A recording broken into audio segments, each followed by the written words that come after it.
this distinction is a little artificial.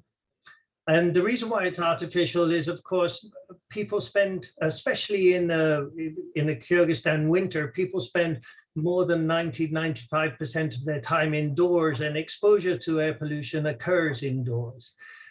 In addition, ambient air pollution infiltrates indoors, and household air pollution from coal smoke and solid fuel use penetrates outdoors. So these distinctions are a little artificial, but they have to do with the way we compute the health impacts.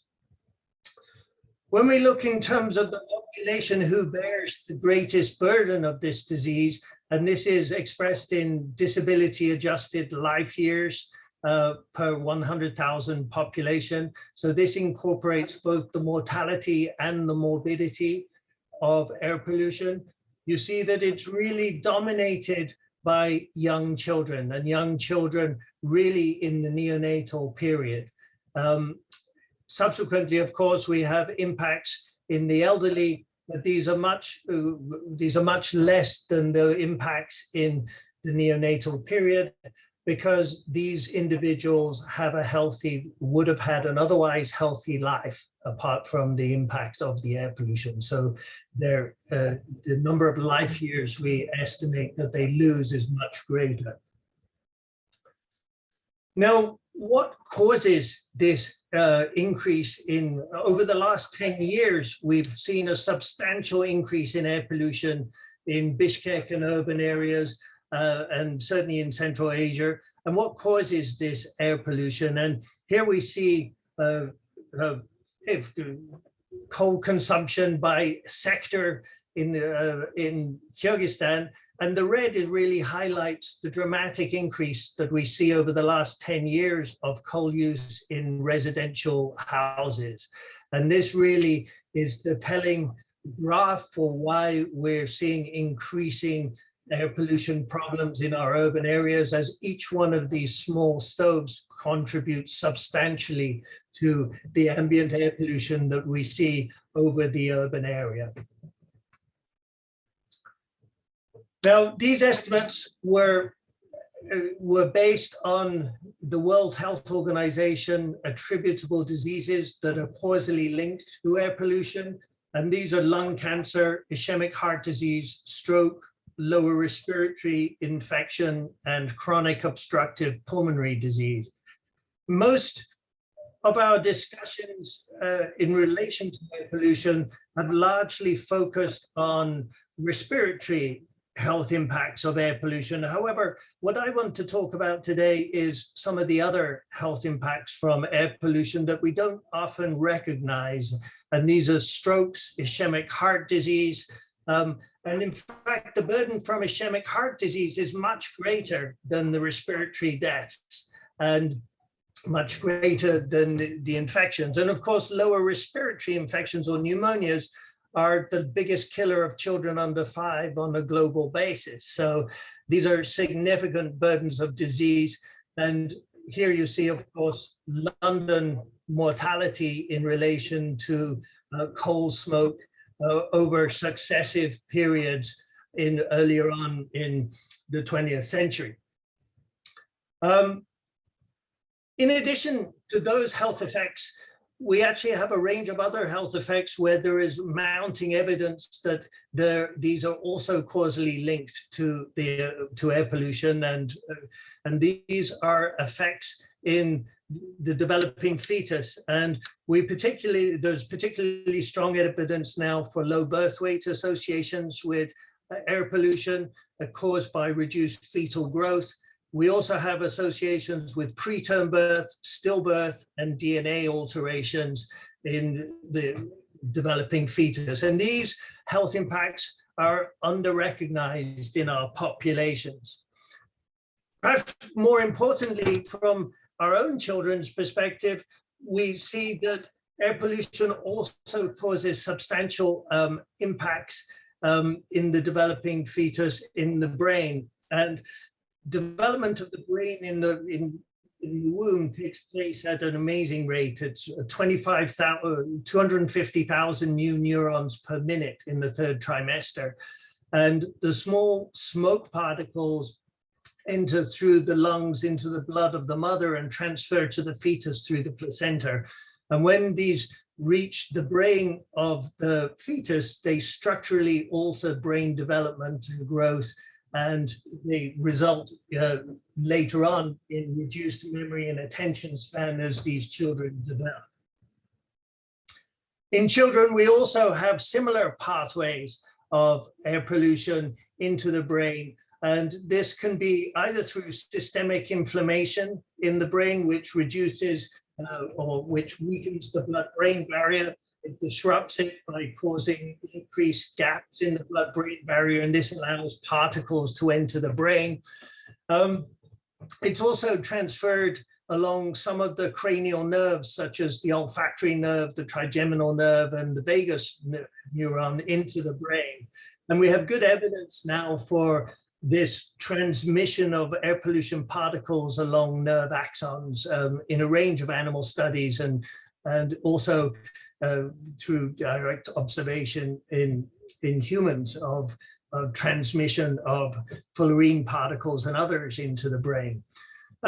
What effects this has is that you actually end up with impaired cognitive development in young children. As you alter the number of connections your brain cells make, you alter the cell into which your brain cells develop into, what type of cell you develop and how many connections it has.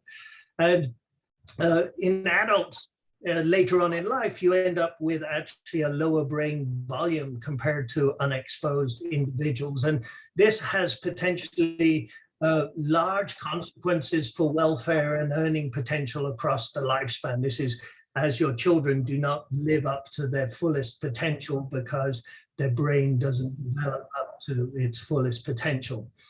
Now, these consequences not only affect brain volume later on in life, it actually ends up being a significant risk factor for neurodegenerative disease in the elderly. So those that are exposed to air pollution are then much more likely to experience neurodegenerative outcomes such as Alzheimer's, etc., later on in life. And if you're like my mother, you're more afraid of losing your cognitive abilities than you are of dying itself, because they see their friends lose their memory and their rational and recognition of their family.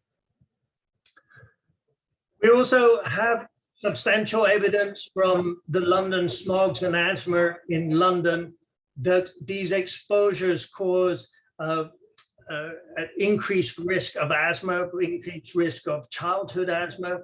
So this analysis really looked at children who were exposed during the Great London Smog episode of 1952, and those that were born either side of these children in the non-exposed period and just outside of London. And what you see in these groups is that those that were exposed to the London smog in utero have a 3 times greater risk of childhood asthma, and those that were exposed in infancy have a 9 times greater risk of developing childhood asthma. And similarly, you increase the risks of adult asthma in individuals at the same time. Now, the final question is, what can you do about it? And often air pollution is viewed as this long-term initiative that must take decades to fix. And after all, it's taken Western industrialized countries 150 years to address the problem. However, we actually have good global evidence that shows that rapid transition to clean options is not only possible, but it also can occur in a relatively short period of time. And we have, of course, several good examples that are here on the slide, from 40 million LPG stoves installed in Indonesia, serving 2/3 of its households, or about 216 million people. And then we have transitions to oil and electricity in Kuwait, natural gas in the Netherlands, nuclear electricity in France, and also transitions from coal to gas fuels in Korea, all of which took about 10 years to occur. So these transitions can be relatively rapid. And what's needed, of course, what do these programs have in common? Well, they have a data-driven recognition of the problem. They have a coordinated strategic plan. And above all, they have the political motivation to implement these changes. And these sort of changes you can see here, for example, in the ban on coal burning in 1990 in Dublin, which resulted in an immediate drop in respiratory deaths and cardiovascular deaths in the population in Dublin, which is shown here on the bottom of the graph. Now, when we talk about political motivation, I show you my favorite picture, which is these three women on the left-hand side. And these three women, are particularly notable because they actually represent a much larger group in Los Angeles, and they were the key catalysts for both, the Earth movement in Los Angeles, but they were key catalysts for implementation of the Clean Air Act in the United States. And this is the mothers marching against smog in Los Angeles. And I show you also some pictures of Los Angeles in 1948, which looks pretty similar to Mongolia and some cities in Central Asia in the winter.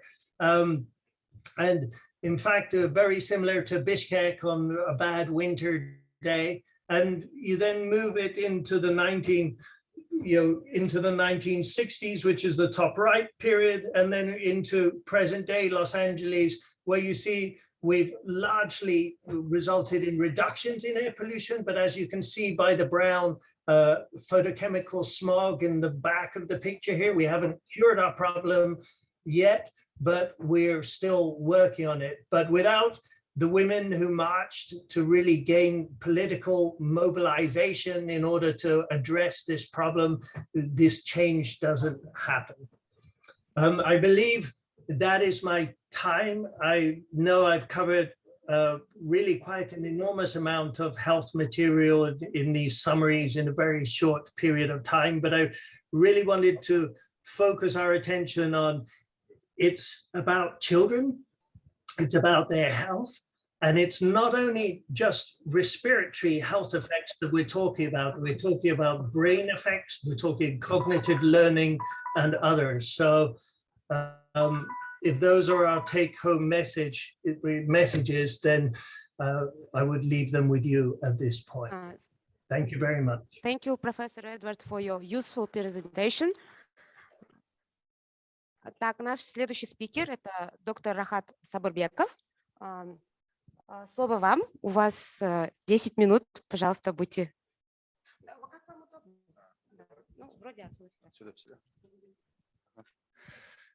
Спасибо большое.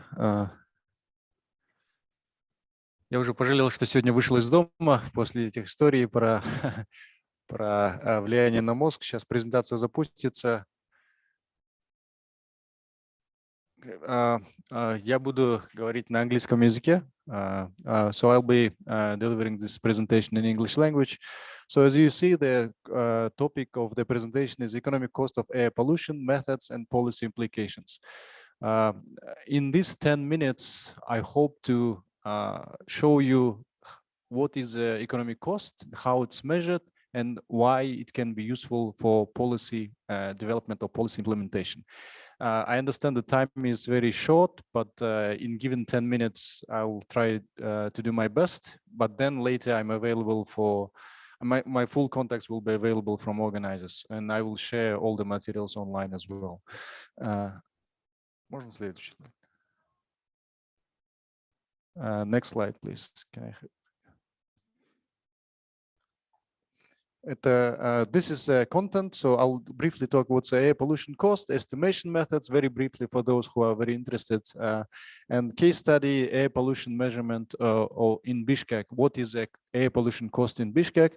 This is based on the studies done by colleagues from American University. And then lastly, I will talk about potential application, how the cost of air pollution can be used in context of Central Asia. Next slide, please. So as Professor Edward Rufus also showed that roughly around 7 million people actually dying from air pollution. And then each country has actually, most of the countries, let's say in the world, they have measured what is the actually economic cost. So there is a clear evidence from the science that the air pollution affects both in terms of economic growth, and there are different channels how it can transcend into the economic cost. So first of all, the most obvious one I will talk about, it's life, basically premature death. And the second channel is about the decrease in productivity due to illness. And the third one, also outlined in the literature, it's about basically pollution which physically affects the productivity of agriculture in certain sectors, for instance. So by different estimates, annually the average annual loss of GDP in the world is about 6%. Next slide, please.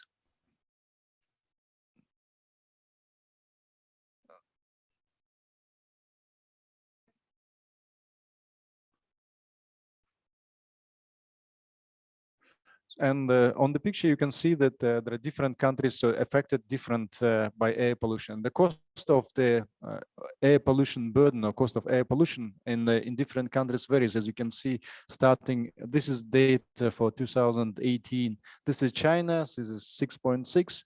And the least is Brazil. Of course, this is not all countries in the world. This is only few which were estimated and data was available.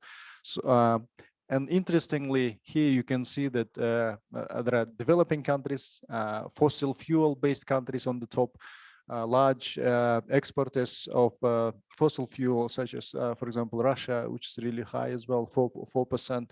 And then at the end, there is countries which even more with higher income, but still the cost of economic cost of air pollution is high.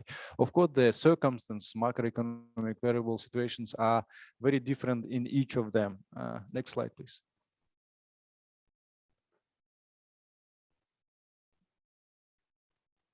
So the first well-known and probably the most popular approach how to estimate the economic cost of air pollution is so-called value of statistical life. And value of statistical life measures the willingness to pay of individual to reduce the risk of premature death. So it's basically estimation of how much money you can sacrifice in order to decrease risk of early death. Yeah. So again, it's confused that it's value of life per se. Obviously, it is not. It's basically willingness to pay to reduce the risk of premature death, and this is has been, let's say, assessed in many countries, and this is reported in many developed countries as any macroeconomic variable, as a GDP or inflation rate. It's widely available at national statistic offices throughout the world in many countries, and we'll see a couple of examples here. But one thing to mention here, this is not the only one. So there is also another concepts and approaches, value of life year, for example, value of healthy life. So, but the main, they all stem from value of statistical life. And this is what we are currently missing in Central Asia in order to account for the cost of air pollution. Next slide, please. So on this slide, you can see the value of statistical life estimates for different countries. Obviously, I'm not going to mention all of them, just to show you maybe the pattern. What you see pattern here, that countries with higher income here, the largest one would be Luxembourg. It's about 6 million USD. And the smallest one is India. It's roughly around more than 250,000 USD. So what the pattern is that higher income, higher VSL seems like, and this is exactly how the value of statistical life has been framed. So it's linked to the willingness to pay. Obviously, let's say higher your income is, higher your marginal cost will be. Next slide, please. And I'm not going to spend too much time on it, but for those who are interested, basically the value of statistical life is based on the theory of maximal utility, where every rational individual is trying to maximize his or her utility. And value of statistical life, as you can see, it measures the risk, reduction of risk, measured in willingness to pay to reduce risk, again, risk of premature death. Maybe next slide. So what and how it's measured? So obviously in our countries, since it has not been done, and it's not done in many countries around the world, it's mainly done in OECD countries, in countries such as China because of the high pollution in India. And different ministries in different countries also do their own value of statistical life. For example, UK does it for transport purposes, transport policy development. It's not possible at the moment in many countries to conduct a proper individual willingness to pay assessment. And many researchers around the world in many fields also use so-called transfer method. Yeah, method of transfer, when you take the willingness to pay from one country specifically, in this case is OECD, and you transfer to another country, but you control for the GDP in purchasing power parity capital. So it basically means that we are adjusting the willingness to pay of a person based on the national economic circumstances, based on the GDP per capita in this case. Next slide, please.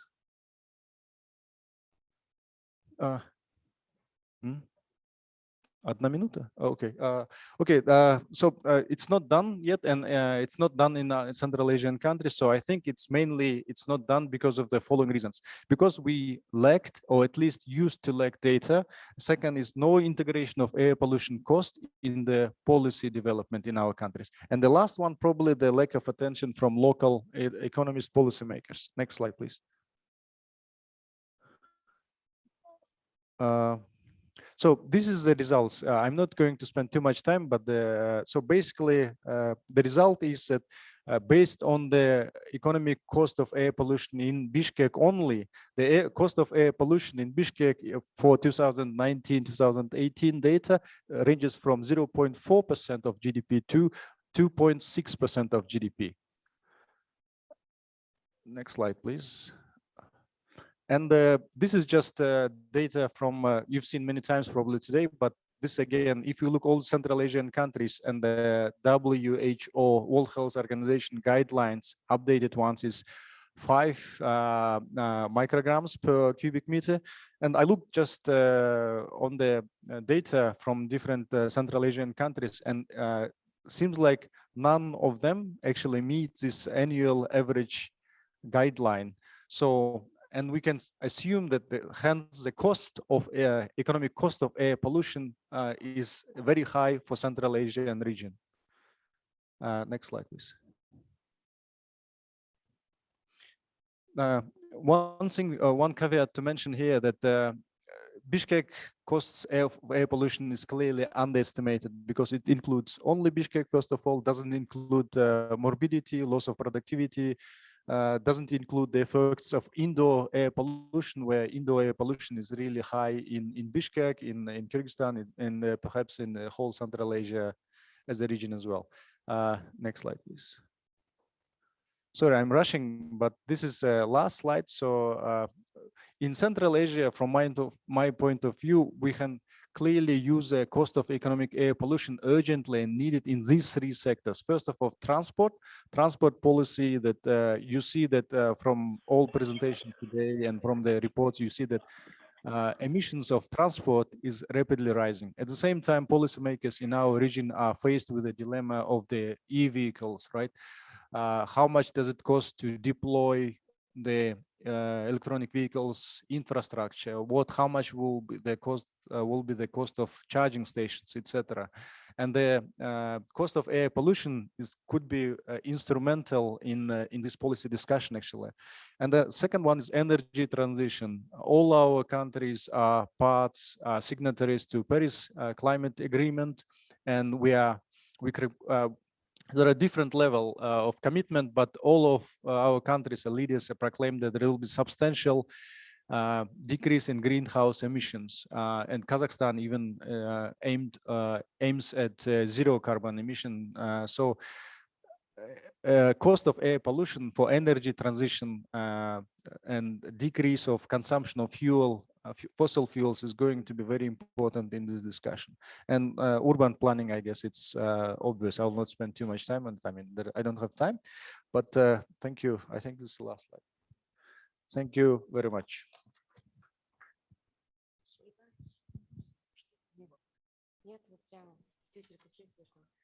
Спасибо, доктор Сабырбеков.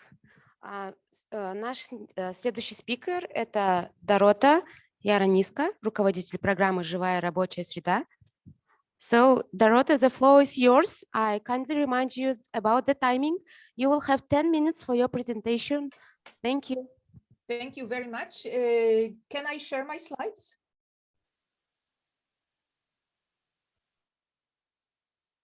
Sure, you can.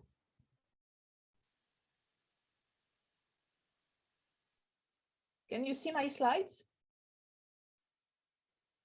Yes, we do. Okay. Thank you very much, dear organizers, colleagues who are attending this conference. I'm very pleased to be able to present some of the work of the World Health Organization at this special forum, the first Central Asian Conference on Air Quality. I think it requires just a brief reminder that indeed air pollution is a global public health challenge. Much has already been said during the conference, and indeed it affects children, adults, it affects non-communicable diseases, cardiovascular, respiratory, but also respiratory infections. We know much more about the impacts on metabolic disorders and also impacts on reproductive health and neurodevelopment of children, as well as possible link to neurodegenerative diseases. Therefore, indeed, action is desperately needed. Actions to reduce air pollution and to better protect people's health, they require, of course, multi-level governance and actions, starting from actions at the local, urban level, up to national and international and global commitments.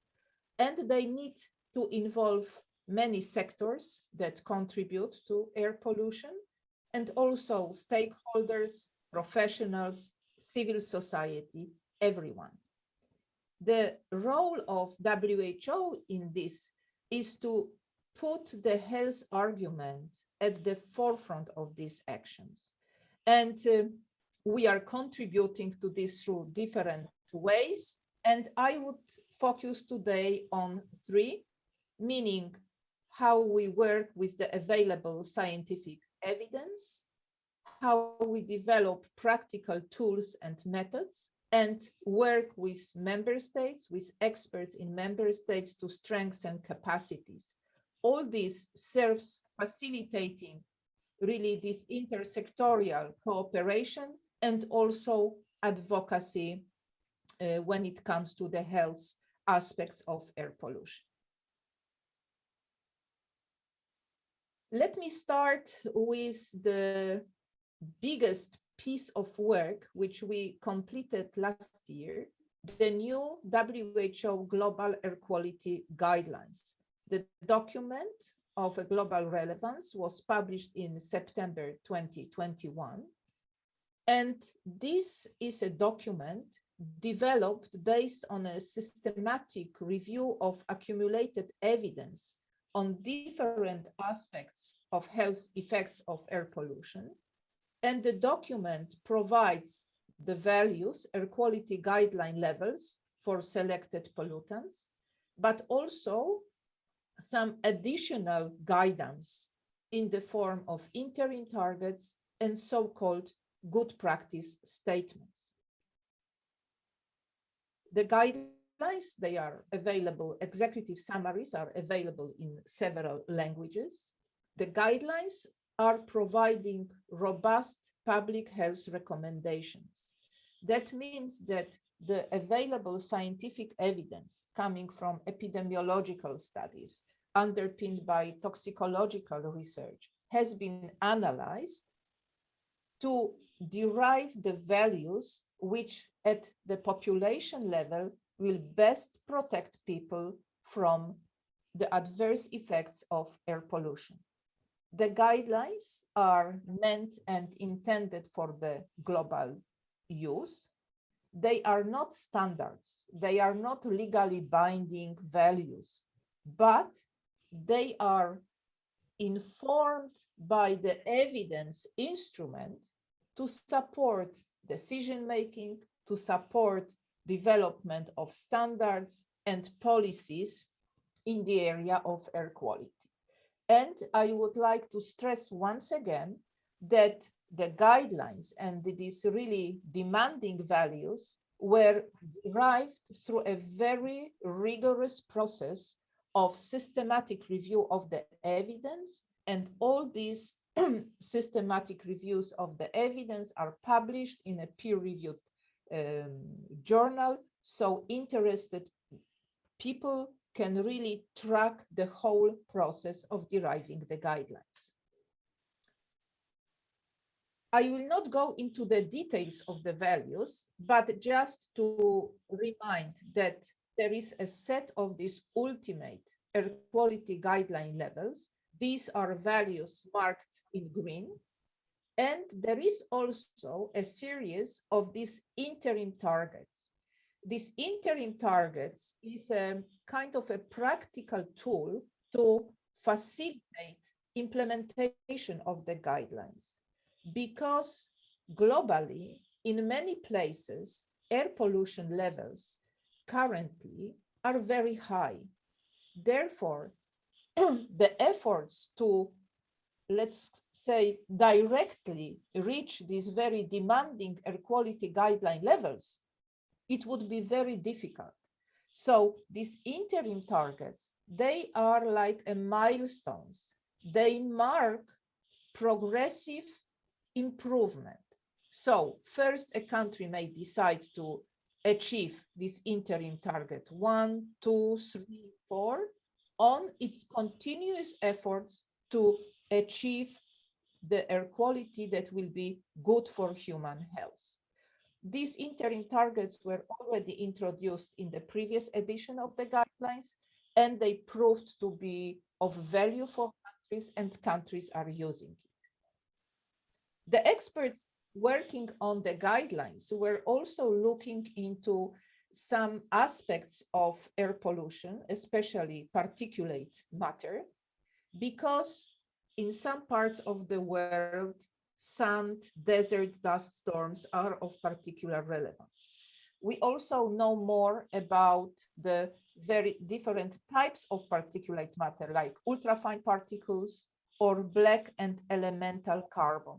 For those three pollutants, for those three types of particulate matter, it was not possible to produce a numerical air quality guideline level, but in the document, you will find more descriptive guidance, what to do to improve monitoring, what to do to already now reduce exposure. So it's just to stress that also these specific types of particulate matter were taken into consideration. So now the guidelines are out, they are published, and there are different ways how the guidelines can be used. First of all, to guide legislation, policies, standard setting. And we see that the document is already picked up in Europe and also worldwide to inform policies and to be the basis for policy discussions to develop or revise legislation. We also are supporting development of the standards based on the air quality guidelines, and recently, I had the pleasure of visiting one of the countries in Central Asia that is determined to develop new air quality standards, and we trust that air quality guidelines will be a reference point. The guidelines are based on a very solid evidence, but they are also formulating a number of future research needs so that in the future, our actions to improve air quality will even better target specific populations, sources, to even better protect people's health. And last but not least, air quality guidelines and this renewed evidence on the health effects of air pollution can be used as a powerful tool to advocate for the climate agenda, because of these health co-benefits of actions to reduce air pollution and to mitigate climate change. So the guidelines is this normative document giving recommendations on how to protect public health from air pollution. I would like to very briefly talk about the other line of work, which is development of practical tools and methods which help to quantify the health argument. So we can make calculations of what is the burden of ill health due to air pollution, what is the health impact of actions, policies taken to improve air quality. And here we are very proud of this tool called AirQ+, which is available on our website, also in English and in Russian, which is really a user-friendly, easy-to-use tool, which allows these calculations. And I am saying it based on the experiences of many countries in the WHO European region and beyond. The tool is online since 2016, and we have many examples of its uptake and are happy to promote its use. So the tool is a self-standing software. It can be downloaded. The work can go offline. It's really very intuitive with very clear descriptions. Of course, I will not go into the details. We are also providing a range of manuals. These are just 3 examples. There are more, which are available on our website to facilitate uptake of this tool. And this is really a powerful instrument for the health professionals and those people who are bringing forward the health argument, because this can be translated in the AirQ+. Sorry, there is a big echo. So there are also other tools developed by WHO which contain the element of air pollution health. Some of them in the context of the climate action and linking the changes in the emissions of greenhouse gases at the national level, changes in air quality and calculations of health and economic impacts. There is another tool called HEAT, which is again assessing the health and economic aspect of non-motorized transport, so cycling and walking, also taking into account air quality. This is just to signal that there is a range of tools that experts in the countries can use for this, to build this health argumentation. And last but not least, to facilitate uptake and the use of the tools, working with experts in member states and capacity building efforts are extremely important. And we developed a training curriculum building around AirQ+ tool, but with some theoretical underpinning. And in the previous years, we had organized such training workshops in the Western Balkans, in the countries of South Caucasus, and our plans for the year 2020 was exactly to work with experts from Central Asia. However, these activities were postponed due to COVID-19 restrictions. Still, we hope that this year and in this coming biennium, we will be able to connect with the experts in Central Asia and offer such a capacity building.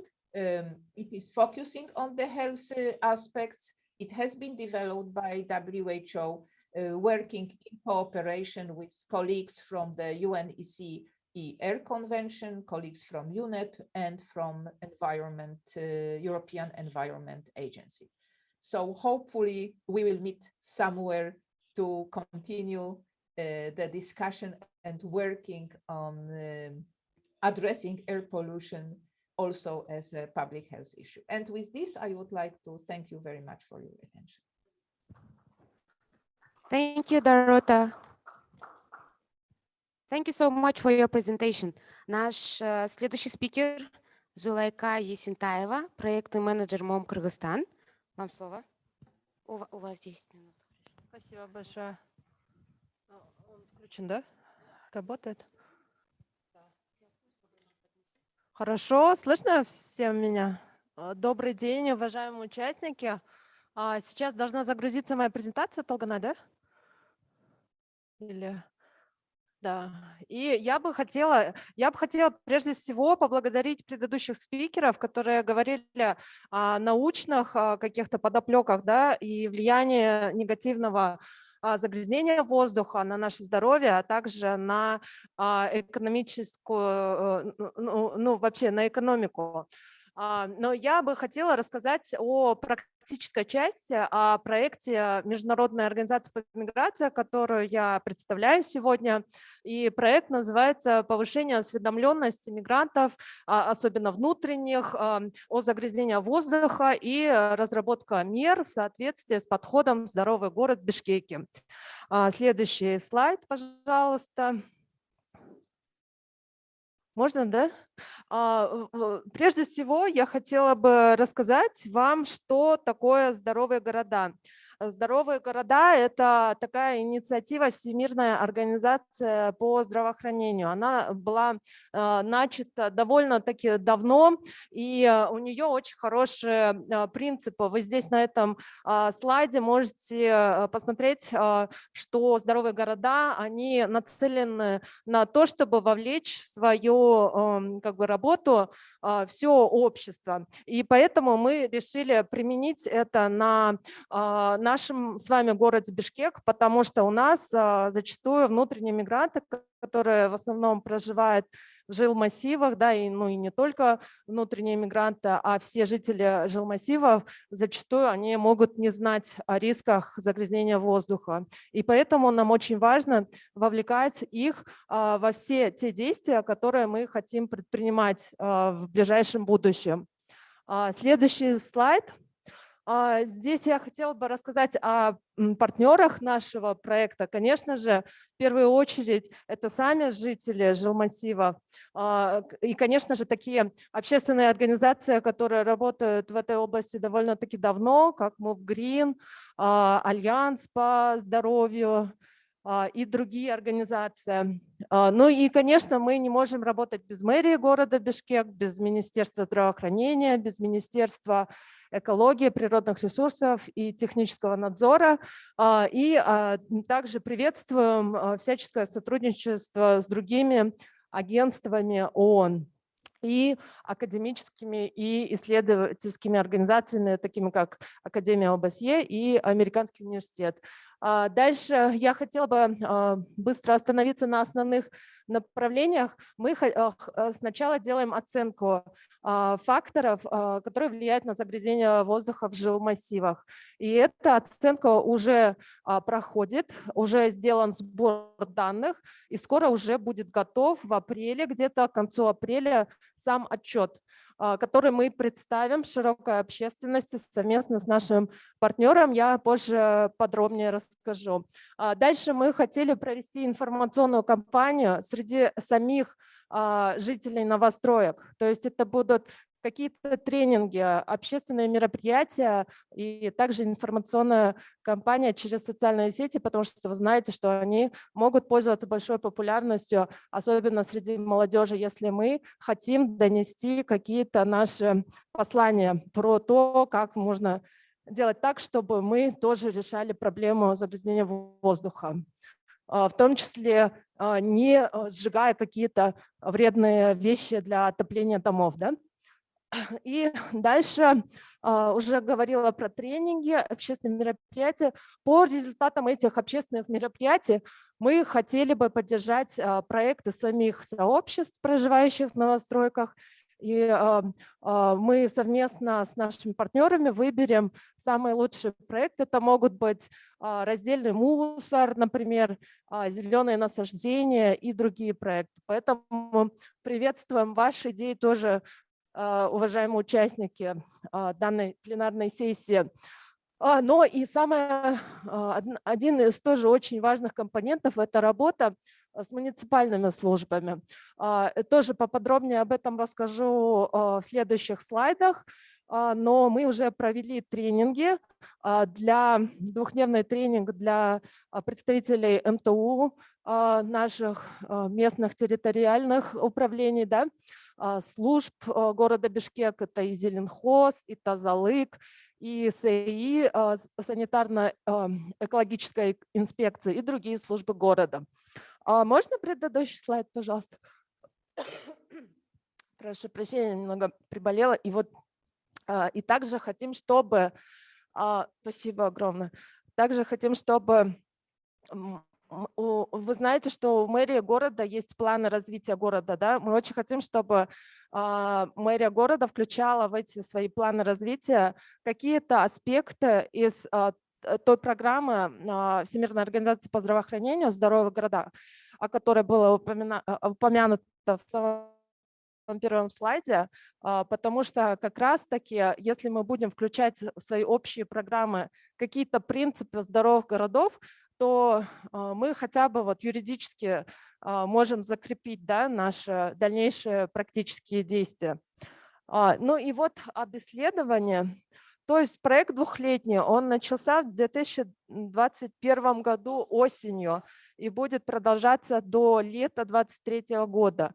Некоторые вещи мы уже сделали. Следующий слайд, например, спасибо большое.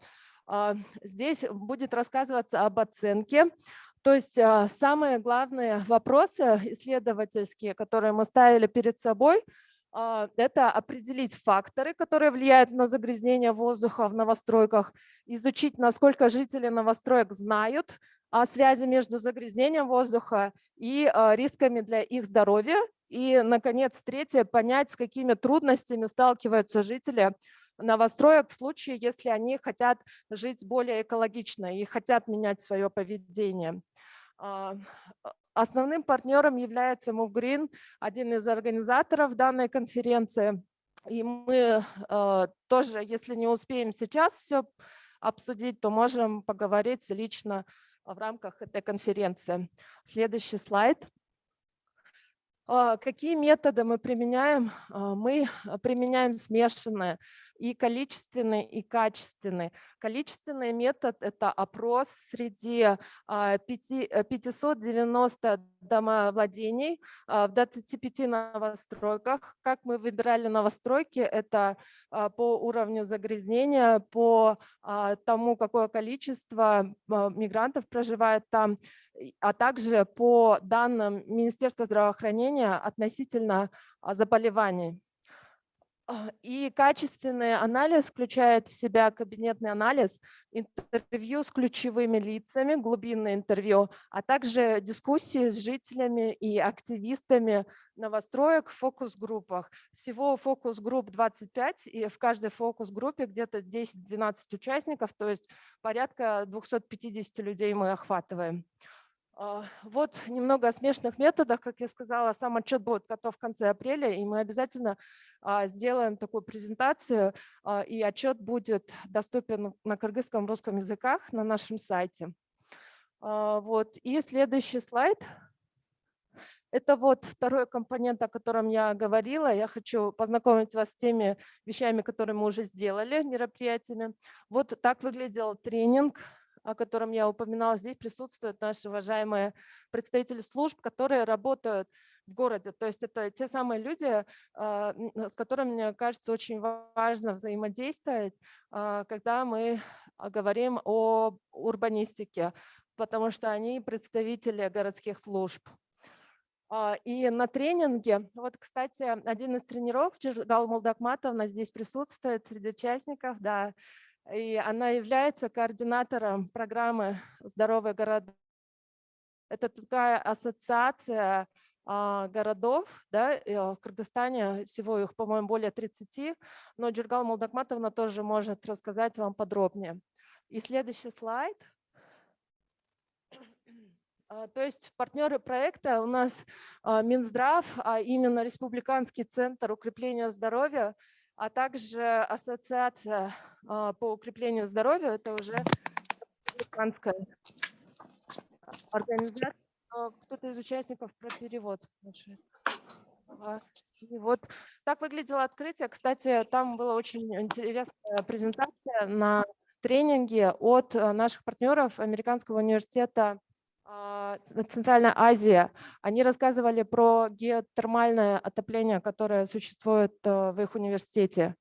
И наши городские службы, они были, некоторые из них вообще не знали о том, что в Бишкеке существует такое уникальное здание, где используется геотермальное отопление.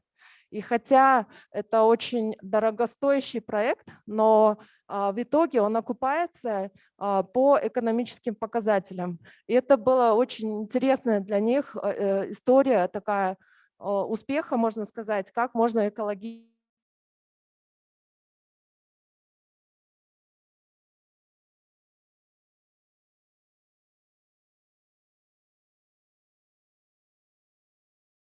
уже сделали и собираемся сделать. И поэтому я хотела рассказать немного о нем, потому что здесь присутствуют участники, которые представляют разные организации, и активисты, и также неправительственные, и академические круги. Поэтому мы готовы к сотрудничеству, чтобы какие-то вещи могли делать совместно. До 2023 года пока есть проект, и в дальнейшем мы, конечно, будем работать на расширение. Спасибо вам всем большое за внимание и жду вопросов или так, или лично можно ко мне подойти. Спасибо.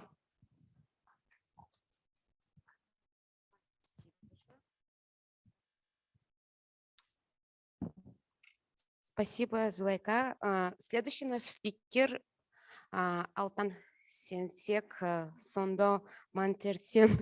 Я жутко извиняюсь, я, наверное, неправильно прочитала. Пожалуйста, можете расширить свою презентацию. У вас будет 10 минут на презентацию.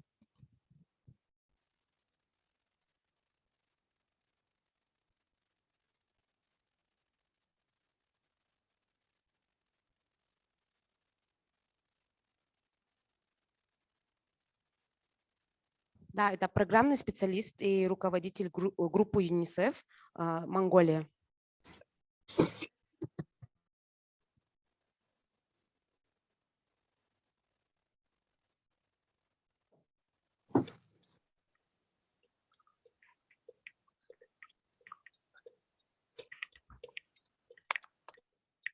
Ну, я могу пока зачитать тему выступления. Это загрязнение воздуха и вопросы здоровья, а также мероприятия ЮНИСЕФ по борьбе с загрязненным воздухом.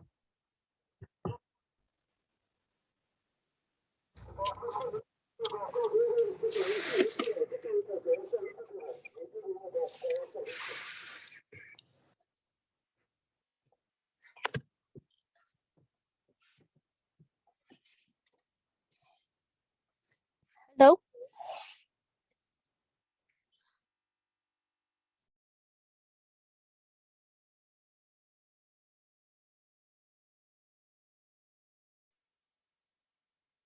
Yes, we can hear.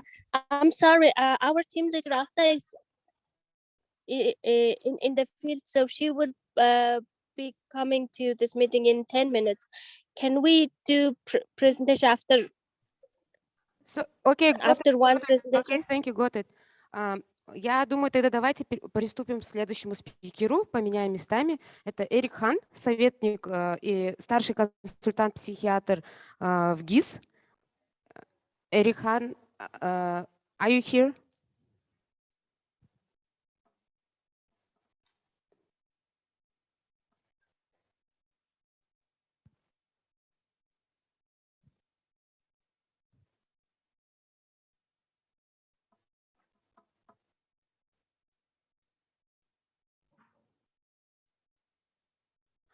Эта презентация была бы очень интересна. Это про загрязнение воздуха как основного фактора риска для психического здоровья и благополучия.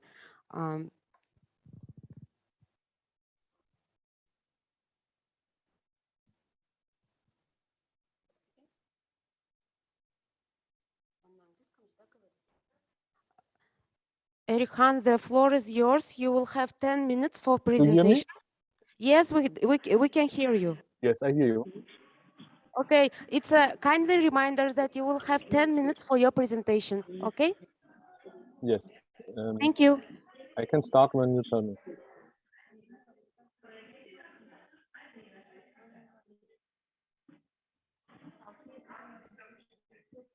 So should I start my presentation or? Yes, you can start. Thank you. Okay. I hope you hear me well. Hello. I have some background noise. That's a problem. Somebody might have their microphone unmuted, so I hear my voice double.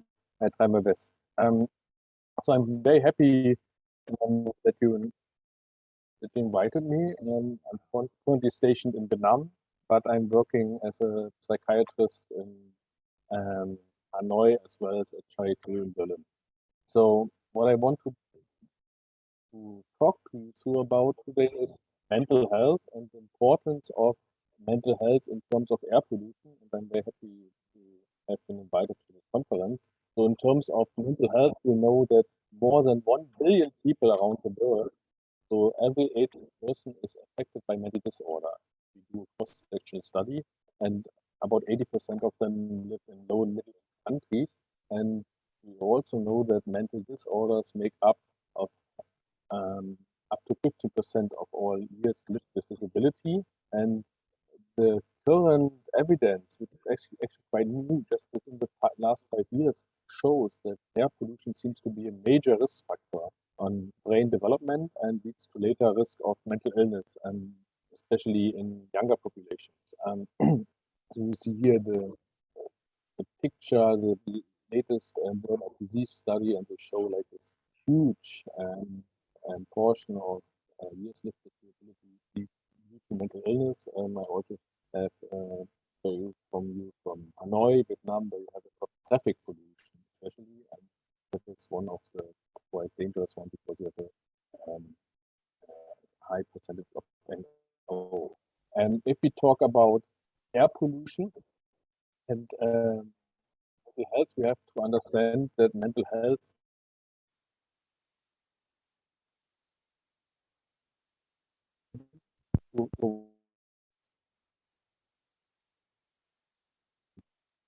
I hope to show you some converging evidence that air pollution has a significant negative impact on the world mental health and often affects those in low and middle income countries disproportionately. And recent research shows, or has shown, that small increases in air pollution are already linked to significant rises in depression and anxiety. And dirty air itself has also been linked to increased suicides, and it was indicated that growing up increases the risk of mental disorders. Other research has also found that air pollution causes a significant reduction in measures of intelligence and is linked to risk of dementia. Air pollutions are also known to have potent acute and chronic inflammatory properties, and inflammation itself is believed to be a key factor on developing psychotic and mood disorders. So here we understand on this continuing model that this increase in air pollution will move to the right column will move more towards risk on this continuum. The last slide which shows you the broader umbrella is two important WHO measures. One is the Mental Health Action Plan, which has recently been updated until 2030, and the WHO Special Initiative for Mental Health and Universal Health Coverage. And they both lay out clear indicators of what they want to achieve in terms of SDGs, like decrease in mortality, prevention, also less substance abuse, reduction in suicide, and more coverage of severe mental health conditions. But what I think what is very important in that context is the recent WHO Health and Population Billion concept, which we could also call a integrated one mental health concept. And it includes areas such as good nutrition, less tobacco and alcohol, but also, as you see here, clean air, clean water, a healthy home environment, and mental health is just a part, but an integral part of healthy population. Not something that stays outside, but something we have to care from the beginning if we want to care about healthy population, and we have a bidirectional relationship between all of these areas. So if you have worse air quality, mental health will improve the air quality, mental health will also. In my short talk, I just want to give you insight into 3 important studies among many that have been published in recent years. And I like to demonstrate you the evidence from especially large-scale representative studies that link air pollution as a major risk factor for mental health and well-being. As usually, most studies are still conducted in high-income countries, but data would apply to low and middle-income countries as well. And I like to start this short, let's say, study brief with a quote from Dr. James as the president of the Royal College of Psychiatrists, UK. The environmental and climate emergency is also a mental health emergency. If air pollution is exacerbating mental illness such as schizophrenia, bipolar disorder, and major depression, then improving air quality could reduce the pressure on mental health services. So again, it's also a matter of thinking about resources. The first study I like to show you shows very clearly, it was a high ranking published, that exposure to air pollution is linked to an increased severity of mental illness, according to the study just published in 2021. The research itself involved 13,000 people in southern London, you see it here, it's southern London, and found, it's a longitudinal study, and they found that, for instance, a relative small increase in exposure to nitrogen dioxide led to 32% increase in risk of needing mental health treatment. The people who were from areas which are more exposed over a longitudinal time had to go more for mental health treatment, and all other factors were, of course, controlled for. If we want to dive deep into the study, we can see levels of nitrogen dioxide, nitrogen oxide here, and the small PM2.5 and small particles less to 10 micrometer. And what the study basically did, they tracked patients in South London from their first contact with mental health services, and they used high-resolution estimate of air pollution at their home, so where they're living. It was like a 20 by 20 meter square, and they had like a really good indicator of air pollution. And the link between air pollution and risk of mental illness was, as I said, strongest for nitrogen dioxide. That is largely emitted by diesel vehicles, for instance, and that's why in Europe we have so many regulation on diesel emission at the moment. For instance, in Berlin, like diesel cars cannot go in the inner city and so on. And it was also significant for small particles here, which is used for burning in oil fossil fuels. And In this study, the scientists assessed the patient data again 7 years later. So, the first was between 2008 and 2012, and then the next time 2021. And after the first treatment, they found that the link to air pollution, even after such a long time, was still apparent. And again, with all these representative studies, with these epidemiologic studies, it's important that the findings could not be explained by other possible factors, for instance, age, gender, ethnicity, deprivation, population density. They might play a role, but they cannot explain these results. The air pollution was the main explainer for the variance. The second study I want to show you has been conducted in my home country in Germany, 2021, and it uses a representative sample of German adults, more than 3,000 German adults. And they investigate the physical environment factor of air pollution, especially by particles smaller than 10 micrometers. And then they look on effects of mental health and well-being. And of course, income level and other factors will be taken in account. You see the sample and you see measures of mental health and well-being, like measures for resilience, life satisfaction, anxiety, depression, self-esteem. So that study looks more in healthy population on well-being level, not in patients. And what they found, that especially measures for life satisfaction, stress, resilience, and self-esteem were all negatively associated with an increase in the small matter concentration. Whereas the health population, higher income, relative higher income was increased these measures. So that is nothing new, of course, but we see already an impact in normally healthy population on all measures of mental well-being. Also, we found, which is also nothing really new, that higher age was associated with higher stress resilience and satisfaction. We know from the COVID pandemic that especially the young people are very much affected, and somehow older population seem more resilient. So we have to protect especially the young, and we have to protect everyone, but the young are especially vulnerable. The third and last study is a collaboration of researchers from the United States and Denmark, and they investigated the impact of pollution exposure and the prevalence of psychiatric disorders. They used observational studies, cross-section studies in both countries, and analyzed environmental factors such as air pollution, but also water quality, land quality, and built infrastructure quality, all with indicators in association with treatment of psychiatric disorders.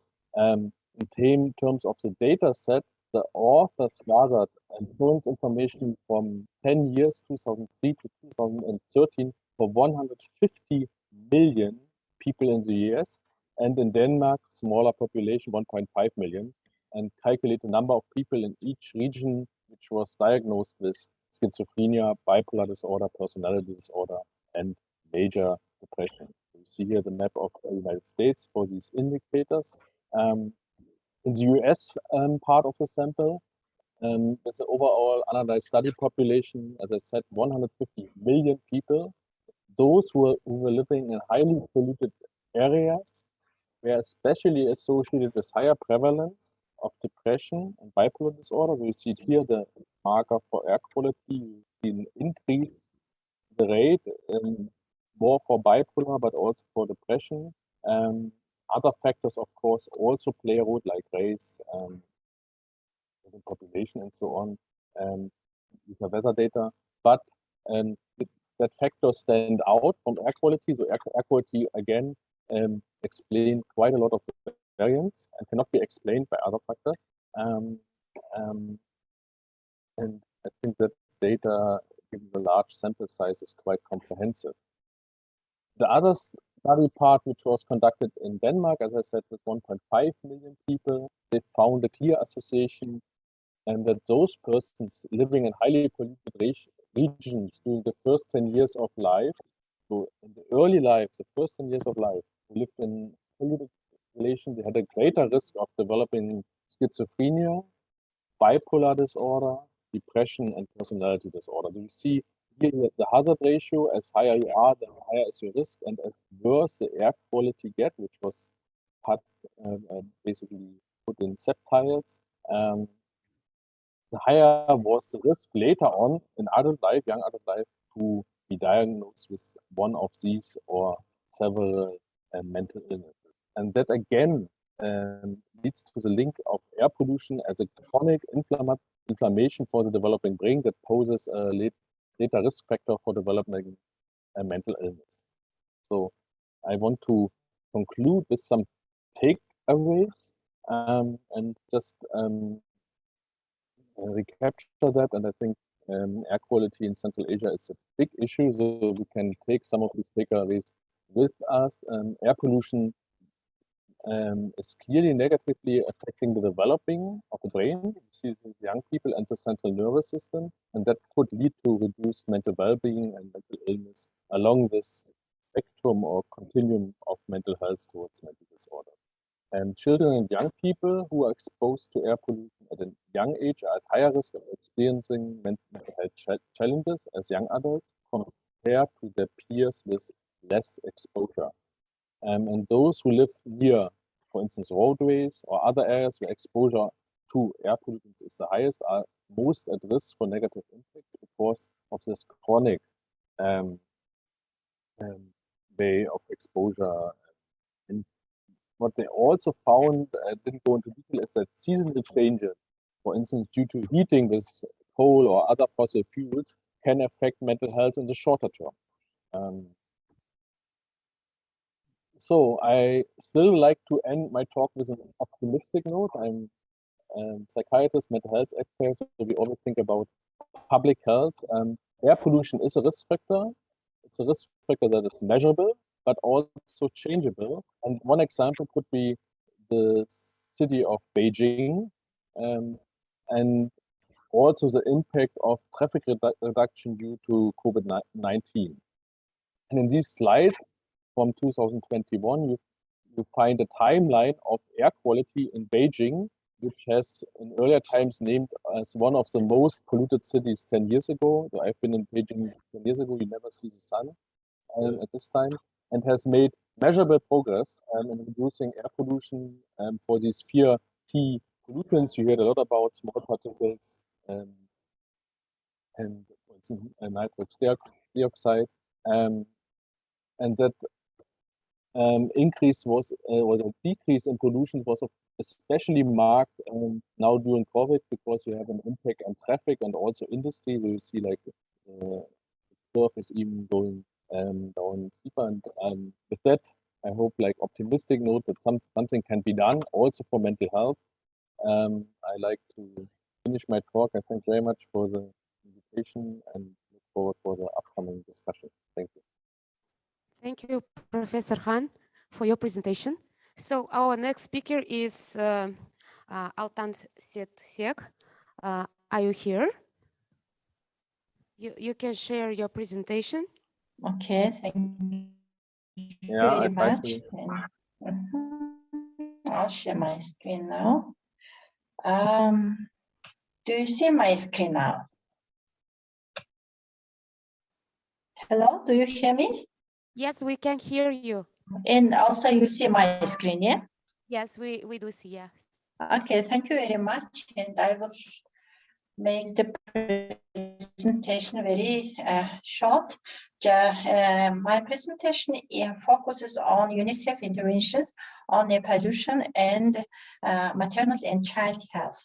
And as you know, the Mongolia has been having air pollution since the last 10 years, and it has been worse before COVID-19, and we have seen a very high increase in pneumonia cases for children under 5 years old, and also we have had pregnancy risks like returnable for 10,000 live of Ulaanbaatar in other urban areas. This has been a kind of very challenging thing to solve the problem. And in 2017, the Mongolian government has approved a so-called national program for reducing air and environmental pollution. Since that time, we have taken a number of measures, including, improved coal and banning of raw coal in Ulaanbaatar, night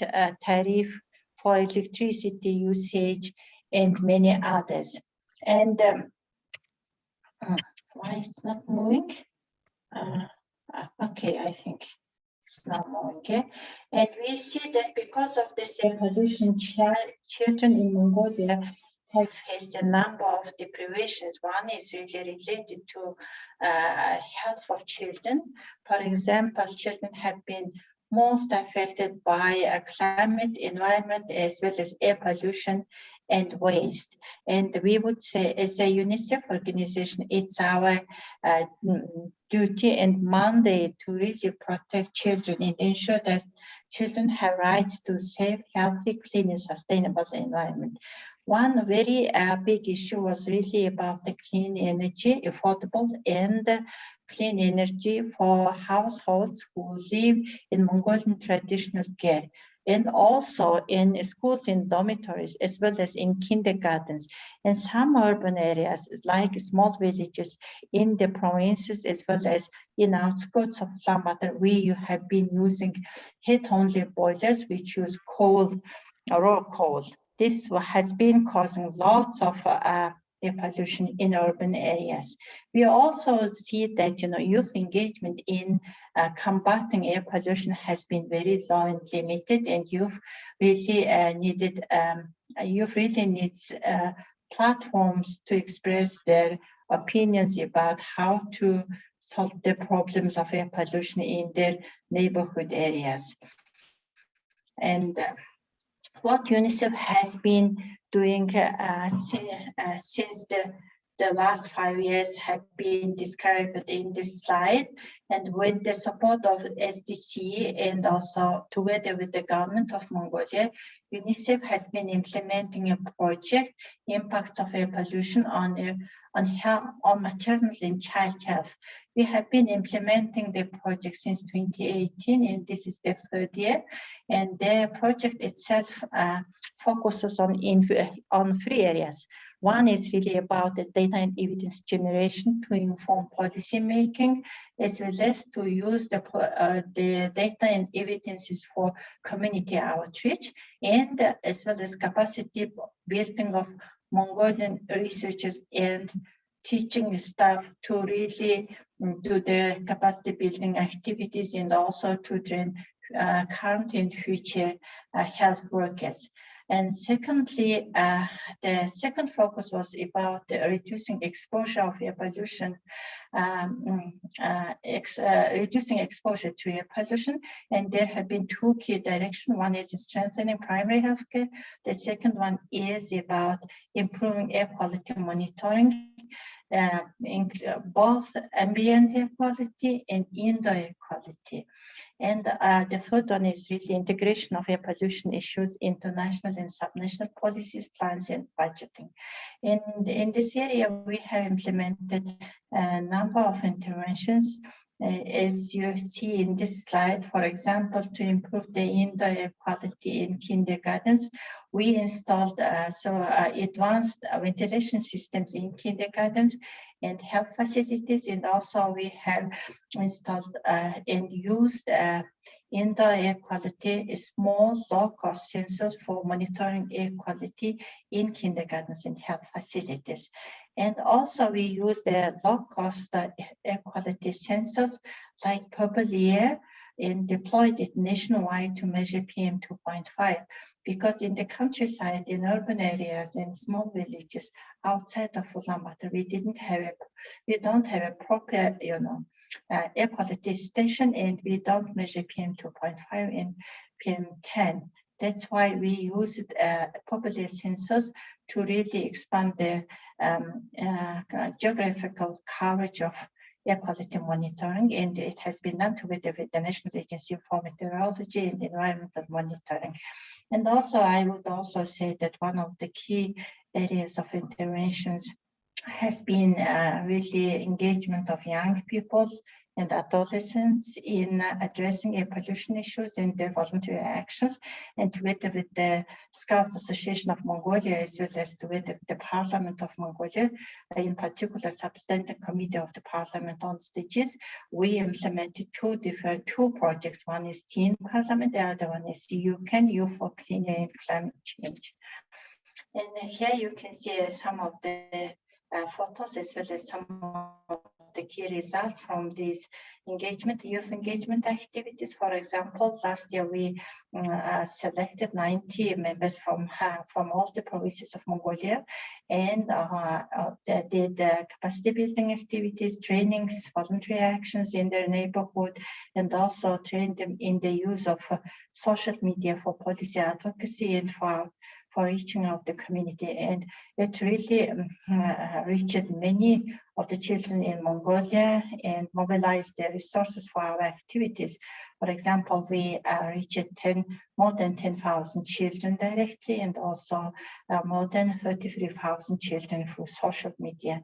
And regarding the UCAN intervention or UCAN initiative, which we implemented together with the Mongolian Scout Association, it really reached so many children, like 1.3, 1.3 million through social media.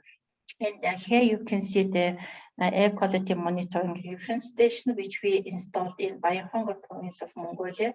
And we have installed it together with the Washington University in St. Louis and Mongolian University of Science and Technology.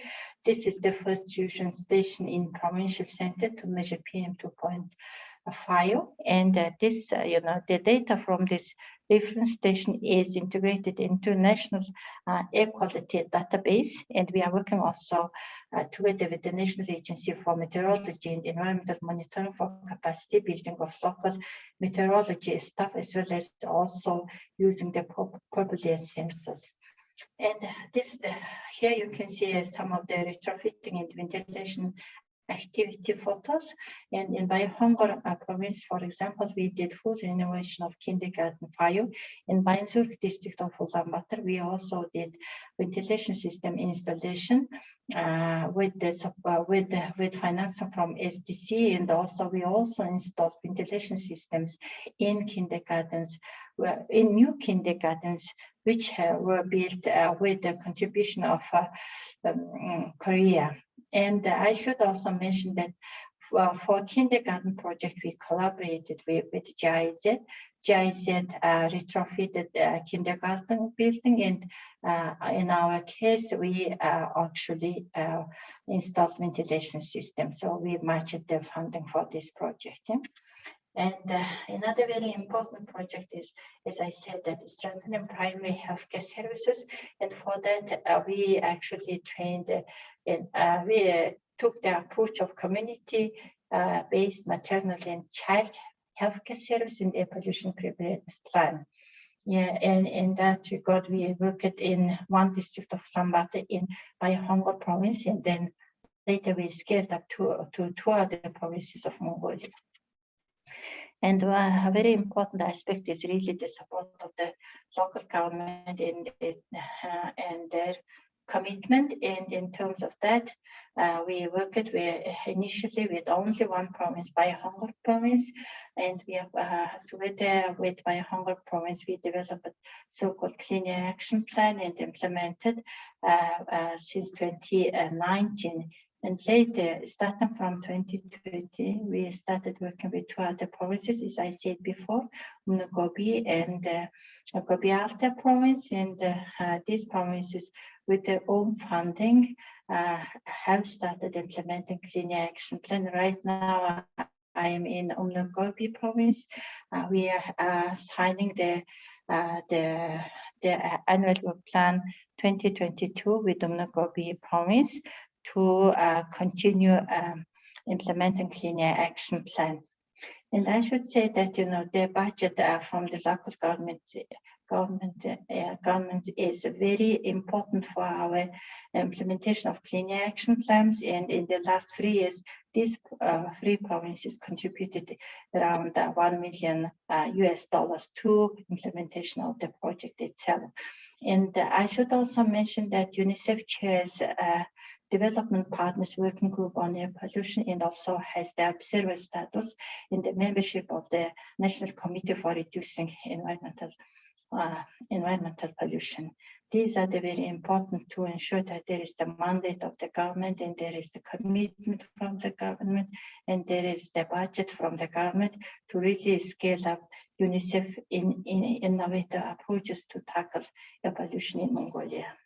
And we have so many partners in implementation of the project, including the government, civil society organizations, universities, and also youth-led organizations.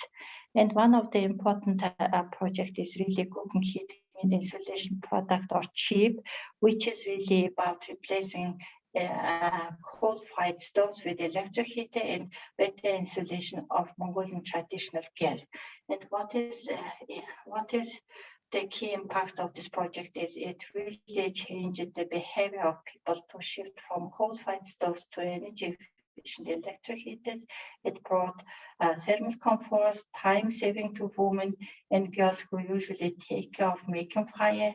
And also it contributed to reducing waste like ash from coal burning, and also it also brought better health for children in Mongolia. And at the moment we have installed a chip in around 1,000 households, and I should say that all the products are locally produced and supplied, and we have 12 local producers, and 60% of the workers are women.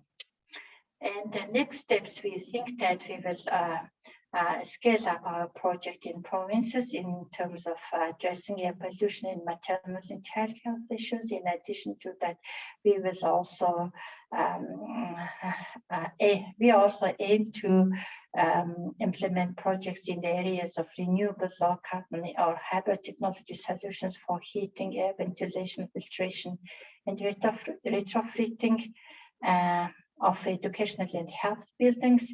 And we will continue working in the direction of engagement of young people in environment and climate actions, as well as we will strengthen education of young people in this direction. Of course, very important thing is really youth skills development, entrepreneurship, and innovation. Thank you very much. And these are some of the photos from Bayankhongor province, where we would like to implement our project in terms of renewable or low carbon energy technology for heating purposes. Thank you very much.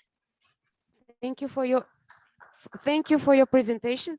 Now we have time for questions and answers. Please just stay with us, maybe for several minutes.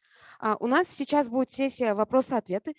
Все, у кого есть вопросы спикерам, которые были в нашей сессии, пожалуйста, может, у кого-нибудь есть вопросы? Да, я бы хотела спикеров, которые в офлайне, пригласить сюда, чтобы было удобнее вам задавать вопросы. Да, спасибо вам. Если позволите, я озвучу вопрос, который к нам приходит от наших участников из Zoom-конференции. Да? Вопрос от Unison Group, Джанубек Колумбетов. Что могут сказать по поводу уровня радиации, обнаруженного на крови ребенка Бишкека? Связано ли это с повышением уровня загрязнения воздуха в городе? Если да, то что больше вносит вклад на это? Я думаю, что это вопрос может быть и нашим онлайн-спикерам в том числе. Спасибо.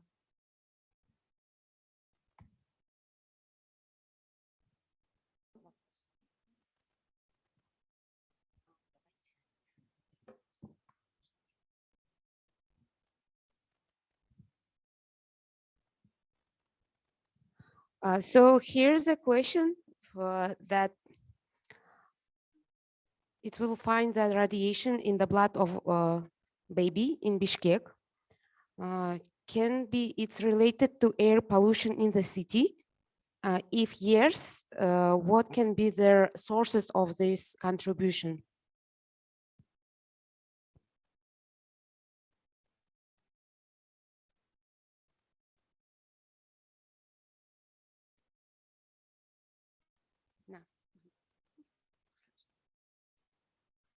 So maybe anyone can answer this question.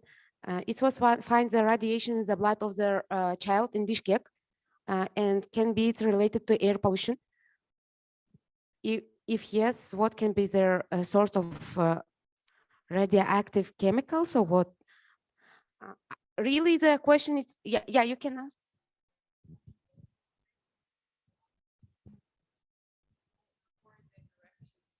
Focusing on the economic aspects, migration, and children's health.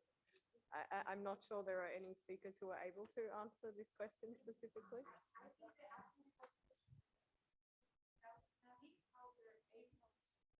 Impacting their health. That's why maybe this question is coming.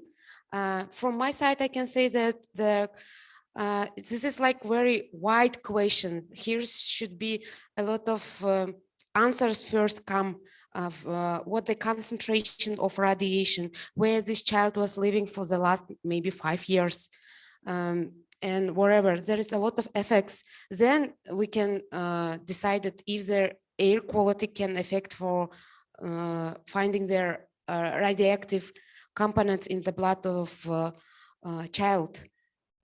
Я, наверное, переведу вопрос, ответ на английский.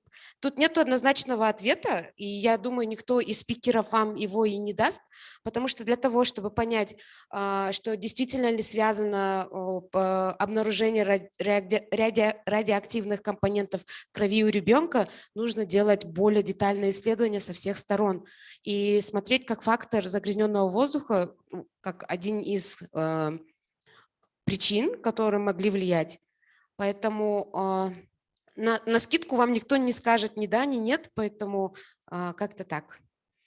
У меня вопрос к доктору Рахат Сабырбеков. Я бы хотела, мы вас очень торопили с вашей презентацией, и хотела бы немножко услышать побольше про технологии расчета влияния загрязненного воздуха, как вы рассчитываете ущерб, преждевременную смертность. Это очень интересная тема, потому что моя коллега Аймгуль Керимрай, почему не слышно? Слышно, да? Все окей. Потому что мы тоже делали аналогичные исследования. Я знаю, что есть очень много методик, которые различаются. Брюн это, по-моему, самое больше применяется. Вот. Если бы вы немножко подробнее рассказали, из чего складываются эти факторы. Вот. И главная мысль, которую хотелось бы донести, это насколько важно донести до руководства, до власти и государства, что здоровье людей стоит намного дороже, чем те полумеры, которые применяются. Поэтому если бы вы поделились подробно, потому что мы, честно, так нагло вас прервали и поторопили. Спасибо большое. Да, я на самом деле видел труды вашей коллеги, я читал их, очень интересно было, и на самом деле очень мало работ по Центральной Азии, и в бывшем Советском Союзе, тоже на территории СНГ, да, очень мало.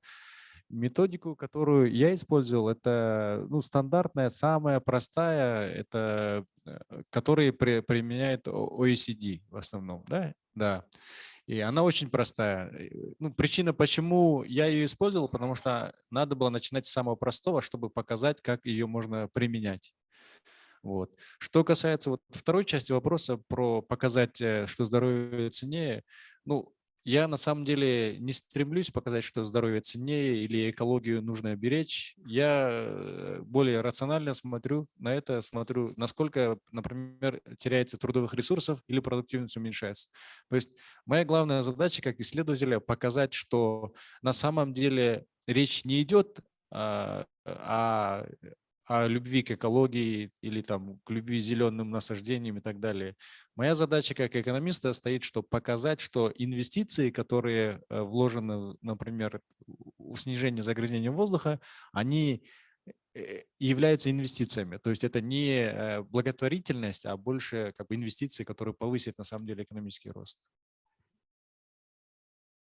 Спасибо. А вы высчитывали, какой экономические потери несет Кыргызстан ежегодно из-за загрязненного воздуха? Да. Это Ну, скажем так, по максимальной оценке, если только брать в Бишкеке, это в районе 2,5–3% от ВВП теряется каждый год. 3%? Да. Ага. Каждый год. Каждый Да. год. Просто я знаю, что есть исследования, которые показывают, что Кыргызстан теряет до 20% ВВП. И вот тут вопрос становится о методиках расчета, потому что они разнятся каждый раз. Это есть из Всемирного банка исследования, и ОСР.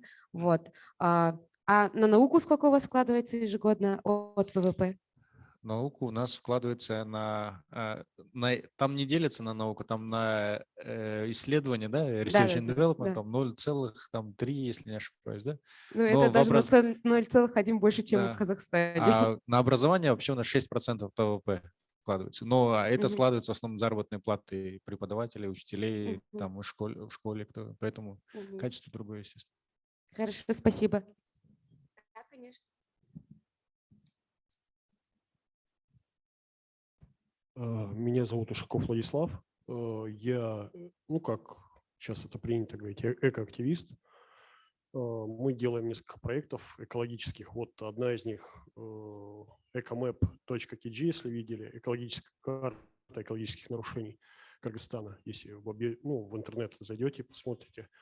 У меня такой вопрос. Вот это даже не конкретно к тем, кто сейчас именно выступал, а вообще к присутствующим. Существуют ли в мировой практике какие-то законы, которые могут призвать, скажем, тех же госчиновников, я понимаю, исследования хорошо, какие-то, статистика хорошо, но это же все, что мы говорим, это просто слова и цифры.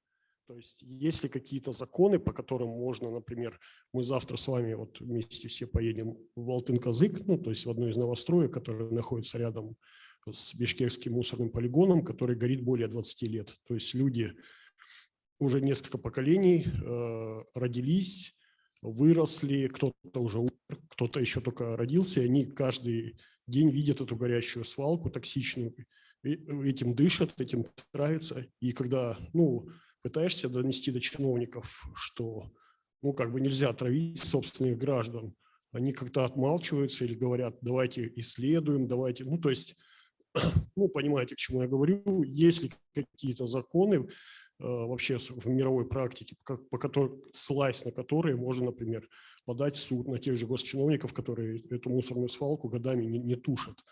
Большое спасибо. Спасибо за вопрос, Маликова Лаура, Ассоциация практикующих экологов. Как раз-таки мы по части законодательства занимались в Казахстане, в целом изучали опыт стран ЕС. И в дальнейшем, я думаю, что мы также активно будем вовлекаться в работу по разработке экологического кодекса как в Кыргызстане, так и в Узбекистане. Здесь касательно свалки, да, это проблема общая центральноазиатская, можно сказать, да, это не только проблема Бишкека, это не только проблема Кыргызстана, такая проблема у нас в Казахстане есть, особенно в летнее время. В Алматинской области тоже находится очень большой полигон отходов, который тоже летом бывает горит. И дым от этого полигона достигает аж города Алматы, хотя полигон сам находится в области. Поэтому в этом направлении законодатели уже приняли нормы, что нельзя сжигать, что запрещено сжигать отходы. Но здесь нужна комплексная мера. Поэтому в рамках нового экологического кодекса сейчас бюджетный кодекс внесли норму, что эти налоговые поступления, которые за загрязнение были оплачены в бюджет, чтобы их использовать для улучшения качества окружающей среды. Раньше такого не было у нас в Казахстане. Поэтому откуда брать деньги на решение, можно таким образом поступить. А касательно судебного иска, есть Орхусская конвенция, конвенция о доступе к экологической информации, к принятию решений и правосудию, да, то есть по вопросам экологии. Кыргызстан является стороной этой конвенции, насколько мне известно, Казахстан тоже является. И в рамках этой конвенции люди могут подавать иски в защиту своих экологических прав против тех лиц, которые бездействуют. То есть такое право у граждан есть. Но на уровне государства решение должно идти более системное. Надеюсь, я ответила. Но следующая сессия как раз будет посвящена этому. Да. Можно я немножко дополню или как бы ремарку такую небольшую внесу? Конечно, законы у нас есть, они хорошие, красиво писанные, но понимаете, что красивый закон, ну, как бы не обязывает у нас на местах исполнения. Поэтому вот как рекомендация, может быть, ну, у вас много с разных стран, может, вы создадите какой-то пул или какой-то ресурс, где, скажем, люди, там, юристы, у нас проблема в Кыргызстане как раз в эко-юристах, то есть людей, которые знают закон и знают, что такое экология, и которые могли бы, ну, разработать какие-то, ну, как бы, даже вот, ну, сами понимаете, подача в тот же суд, это требует какой-то, ну, как бы образования правового. Если был бы какой-то портал, где хотя бы была форма, как это делать, и как, ну, для простых граждан, то было бы, ну, очень прекрасно, замечательно, вы бы помогли простым людям. Спасибо.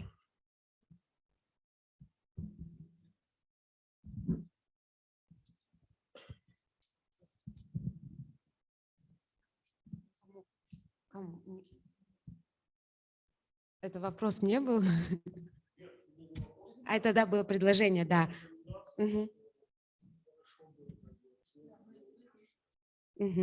Хорошо. Есть ли у кого-нибудь еще вопросы? А в чате есть вопросы? Нет, вопросов нет. На этом, я думаю, мы можем закрыть эту сессию. Кстати, мы закончили даже вовремя. Да, конечно. Тоже в ответ на очень интересное предложение от вот экоактивиста, да, Ушакова, да, вы говорите?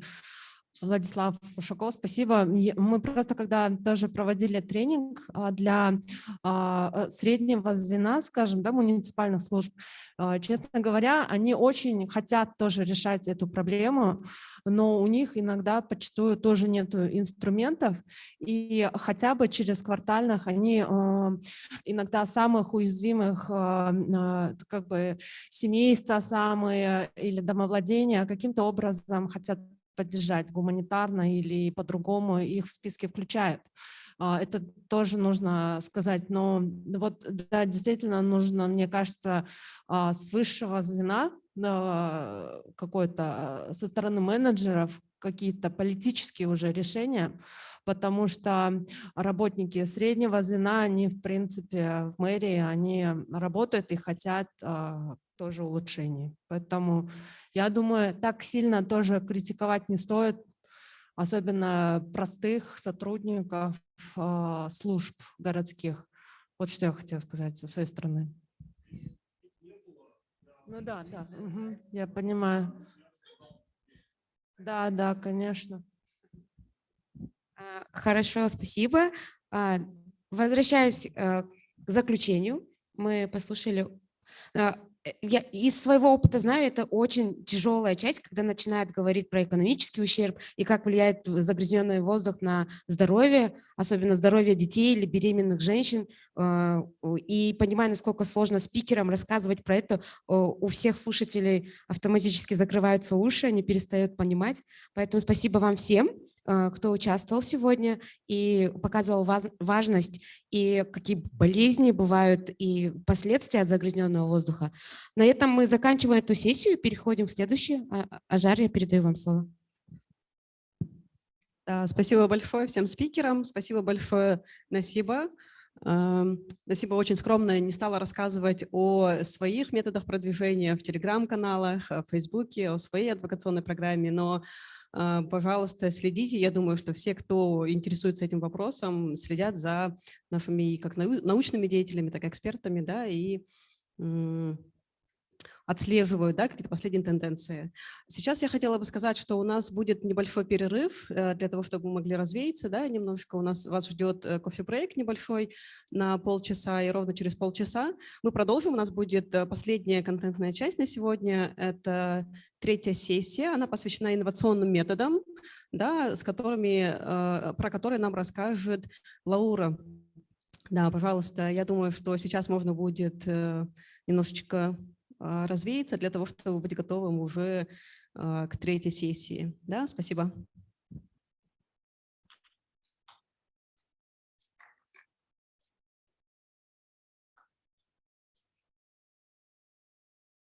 Класс 00.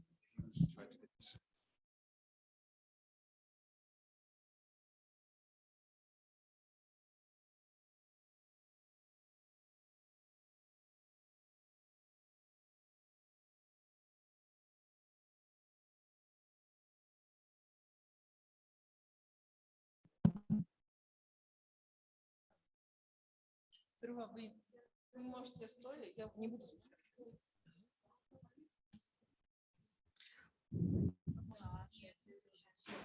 Садимся.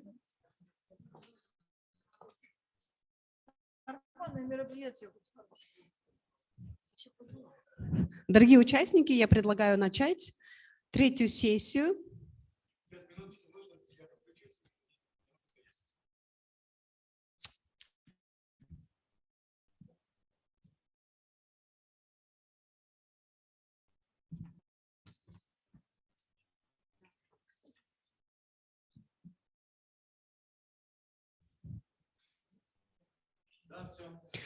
Я бы хотела сделать небольшой комментарий для наших замучастников. Спасибо, что вы остаетесь с нами, что активны. Есть такое предложение. У нас завтра будет такая практическая сессия, да, на которой мы будем работать в группах. И так как у нас есть отдельная категория онлайн-слушателей, то мы хотели бы одну группу отдать именно нашим онлайн-участникам с Zoom-конференции. Ваша группа будет называться «Меры по улучшению качества воздуха». Так как основной целью у нас является именно запуск онлайн-платформы по качеству воздуха Центральной Азии, то мы все знаем, да, насколько важно принимать очень практический опыт, да, и работа в группах подразумевает именно практические меры, которые мы можем принять в течение года, разработать такой план действий, который будет реализован в течение года, и поэтому две группы мы оставим для участников, которые офлайн здесь находятся физически. Это повышение осведомленности о качестве воздуха и научные исследования и сотрудничество. А первую группу по работе мерам по улучшению качества воздуха мы отдадим нашим онлайн-участникам из Zoom-конференции. Я все еще пропишу это дополнительно в чате. У нас будет специальная форма на Google Диске, которую можно будет заполнять по вот этим вот самым мерам. Напоминаю, это у нас будет такая практическая работа в группах завтра ближе к обеду. Да? Сейчас нас ожидает третья сессия. Эта сессия посвящена лучшим инновационным практикам, мировым практикам. С нами поделятся эксперты со всего мира. И я передаю слово нашему модератору. Лаура Маликова, пожалуйста, за вами слово. Спасибо, Ажара. Мы подождем еще, пока подойдут офлайн-участники, да? Минуты 2-3. Они нас услышат? Офлайн-участники, мы вас ждем. Онлайн-участники все здесь. Стоит отметить, что наша сессия по инновационным решениям, в нашей сессии все наши спикеры будут участвовать в онлайн-формате. Поэтому для тех, кто через Zoom к нам подключился, я думаю, будет удобно смотреть презентации и слушать. Если что-то будет идти не так, вы в чате можете написать. Вот до этого писали насчет звука. Сейчас хорошо слышно, да? Можно обратную связь? Вас хорошо слышно. Спасибо. Спасибо. Мы тогда начнем. Мы сегодня с вами рассмотрели в целом, как обстоит дело с мониторингом качества воздуха в странах Центральной Азии, какие есть научные исследования, как загрязнение воздуха влияет на здоровье человека, на здоровье детей. И сейчас самое интересное для меня, по крайней мере, да, я прям с нетерпением ждала эту сессию. Наша сессия называется «Инновационные методы, инновационные примеры по решению проблемы загрязнения воздуха. Международная практика». И перед тем, как начать, мы бы хотели показать, вот как я вначале обещала сегодня утром, да, мы подготовили аналитический доклад по странам Центральной Азии, по регулированию. И мы бы хотели этот доклад показать. Мне в этом будет помогать Гульдана. Пожалуйста, Гульдана, вы видите на экран. Почему вообще начинаем эту сессию именно с регулирования качества воздуха? Да? Потому что даже если мы посмотрим на страны Европы, Евросоюза, у них как раз-таки бум этих зеленых технологий начался с директивы ЕС по промышленным выбросам от 2010 года. В рамках этой директивы промышленные предприятия крупные, они были обязаны внедрять зеленые технологии, таким образом сокращать свои выбросы. Да?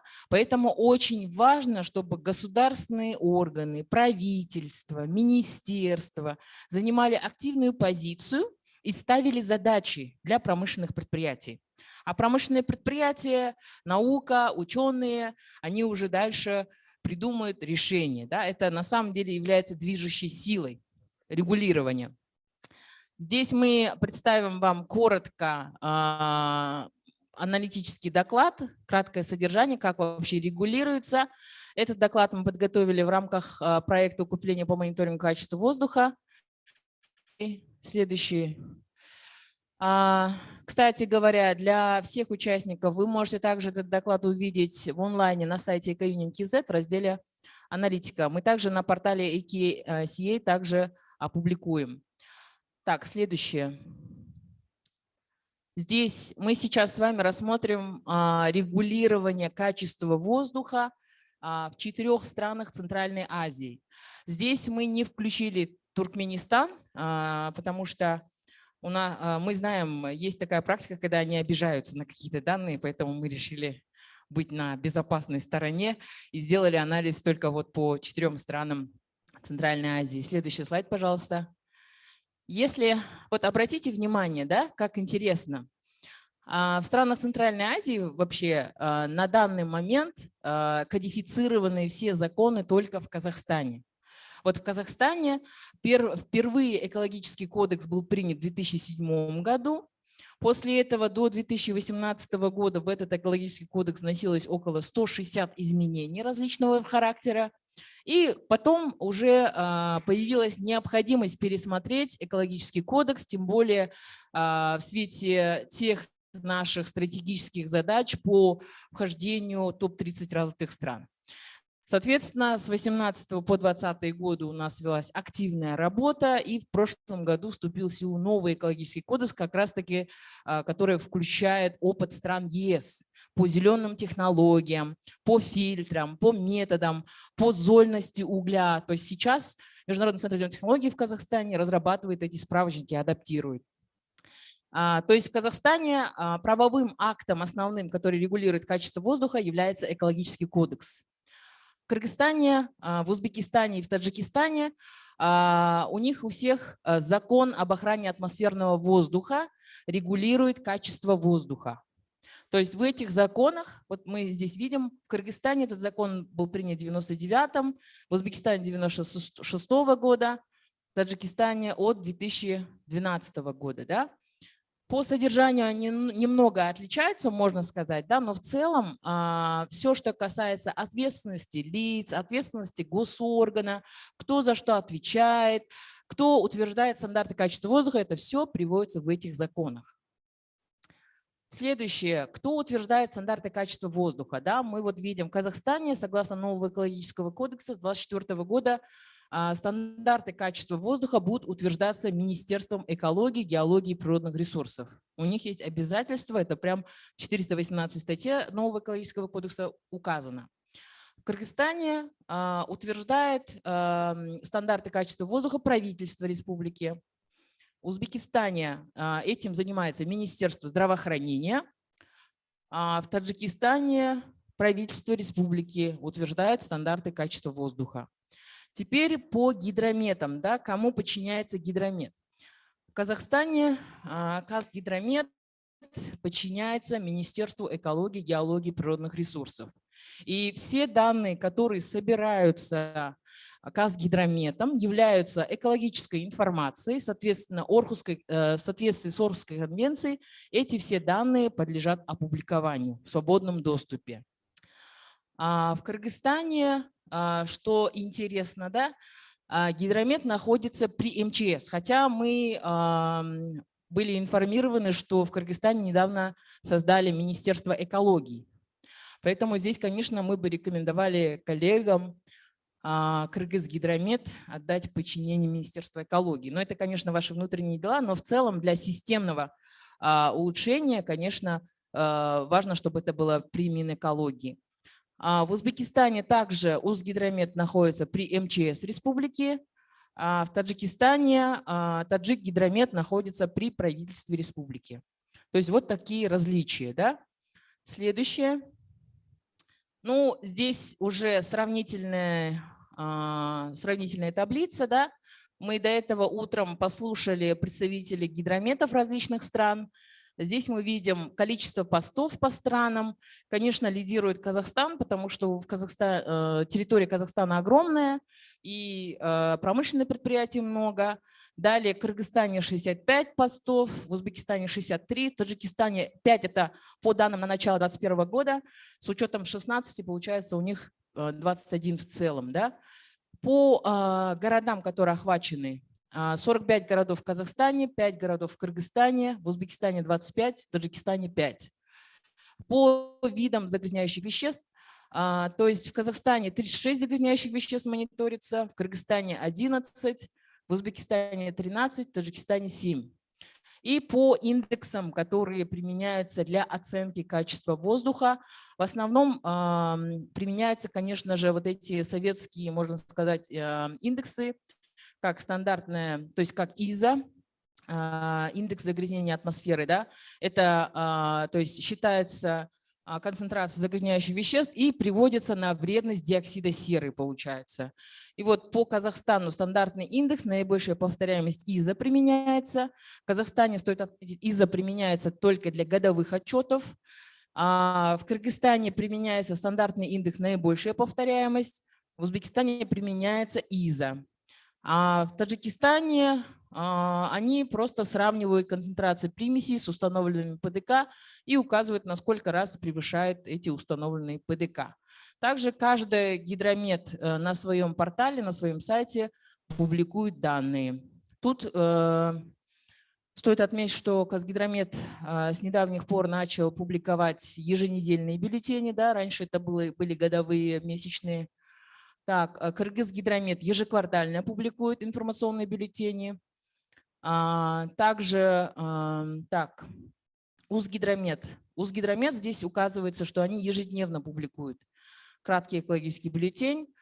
И по Таджикистану тоже ежедневно публикуют уровень загрязнения атмосферного воздуха. Также вот до этого утром послушали, есть мобильное приложение. Здесь очень важно обратить внимание на индексы. Да? Вот как мы здесь видим, различные индексы.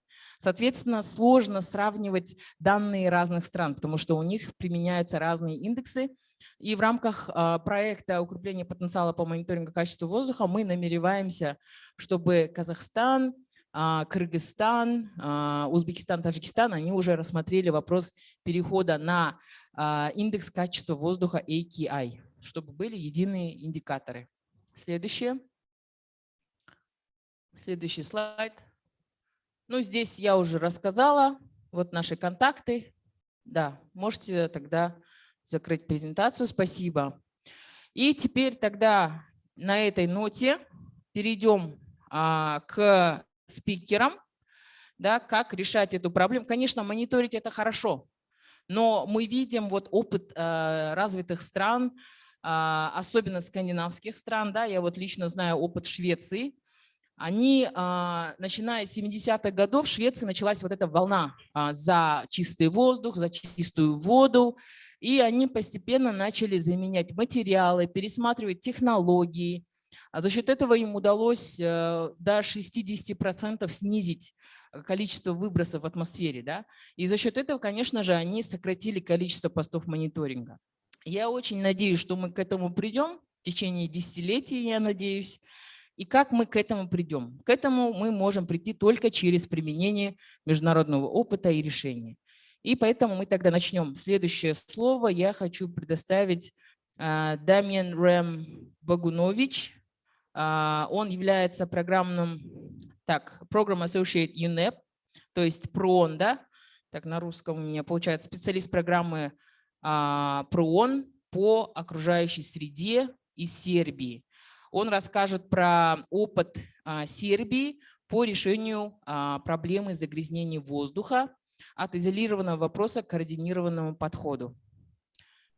So, please, you have 10 minutes for a presentation. Yes. Thank you. Thank you. Let me just, sorry about that. We can see your presentation. Yes, I see it better now, I think. Is it okay? Yes, great. Good. I was told I had 15 minutes actually, but I'll give my best to squeeze in to 10-minute slot. Thank you for the invitation. I'm going to briefly present UNEP's work on air pollution in the Balkans, focusing on Serbia, and try to explain how we moved from working on different isolated aspects of air pollution and trying to build a more coordinated approach between different topics, as well as actors dealing dealing with air pollution in the country. So first, a few words about the context. Regionally, UNEP has worked extensively and almost 2 decades now on air pollution in the region, and the work was very different, from air quality monitoring in Bosnia to developing pilot feasibility studies for district heating systems in Belgrade and in Banja Luka, to establishing a regional pollution platform, which is still developing. As you probably know, air pollution in the Balkans is staggering. Major sources include combustion plants and small combustion devices used for household heating. The latter is the topic which I will explain in more detail later. On the regional level, UNEP has dealt with building knowledge on the topic, and we've conducted regional research with WHO, and the regional study quantified the damage caused to public health from pollution in selected cities in the region, and the findings are definitely alarming. On average, people living in the Western Balkans, in the cities in the Western Balkans, lose up to 1.3 years of life due to air pollution. Air pollution is also directly responsible for up to 1 in 5 premature deaths in the cities in the region. Now, main contributors to the high concentration of pollutants in the air are listed on this slide. The research also showed that the challenges which we're facing still is inconsistent data due to lack of financing for the station's maintenance, and the absence of certified calibration laboratories and of quality modeling as well. And this is something that will definitely be a task for all the Balkan countries in the upcoming years. Now, the context on the regional level, these are the major findings of the mentioned study on air pollution in urban environments. To conclude, on a regional level, the research shows that that city dwellers in the Western Balkans lose years of life, as well as quality of living due to air pollution. Now, rushing through to also another aspect of regional work that we've been developing, which is a regional Southeast European pollution platform, stemming from a conference on innovative solution to pollution in Southeastern Europe. A platform was formed. This platform is dealing with issues such as air pollution regionally. All of the work that we do on this topic feeds into the platform, which includes members and observers from civil society, international organizations, government institutions, and so on. It is still under construction. And air pollution is one of the priorities of this regional platform. Within a thematic cluster which was formed called Environment and Health, there was another thematic cluster formed also as a regional priority, and that is the rule of law. Now, in order to illustrate the air pollution aspects that we're discussing today on a regional level, and this will then very nicely be an introduction to our work in Serbia, is the following video, which is from Albania, and which explains, it's only a few minutes long, but we'll get the picture, literally.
AQCA, Talis, Ashingrid, e probabilmente, faktiskt, vad är det till Ryssland det där mars? Dört inte privat, och jag kunde gå med dro, tamat, kajet buhutje, knajes, tengro. Druja shbetli, kudiget ojak. Eshijen, eshkenashi, eshneb.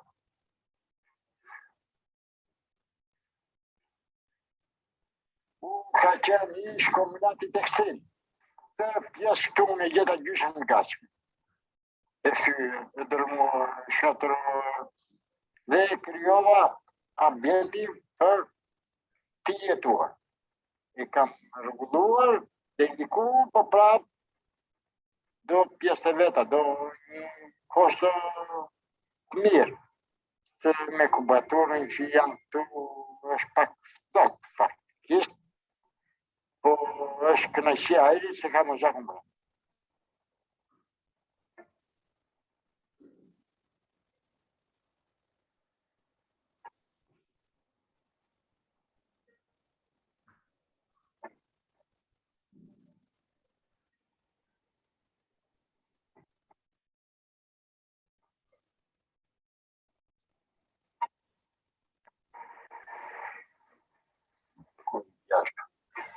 часто, один метр огромный тысяч, один гроб туда.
About that.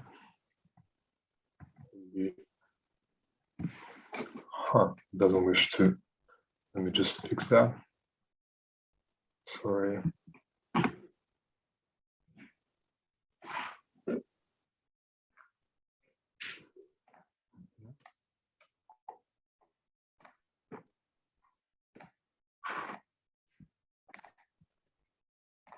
So do we have another video or?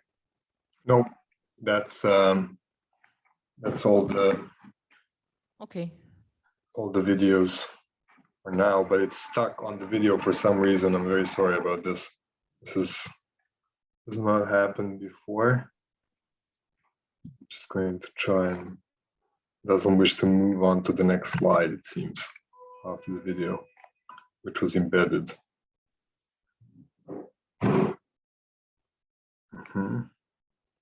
Just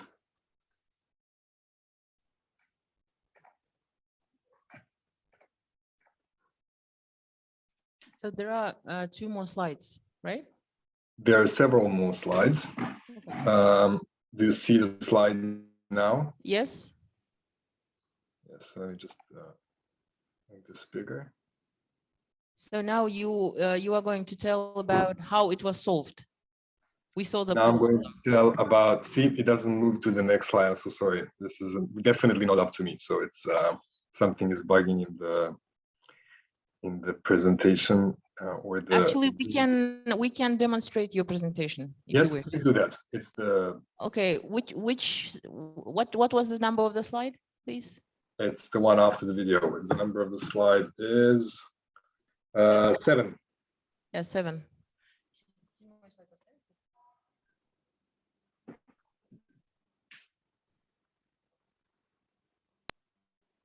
Okay, now we're trying.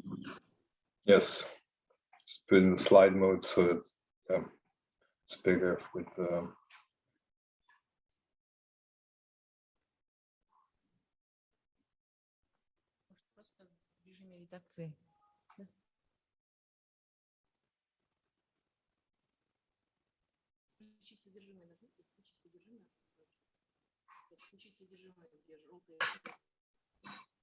We have some technical issues here. It's the same thing, I think, as with my computer. If you just leave it on that slide and just make it bigger so that everybody can see the text because it's quite small, and that's fine. I'll just.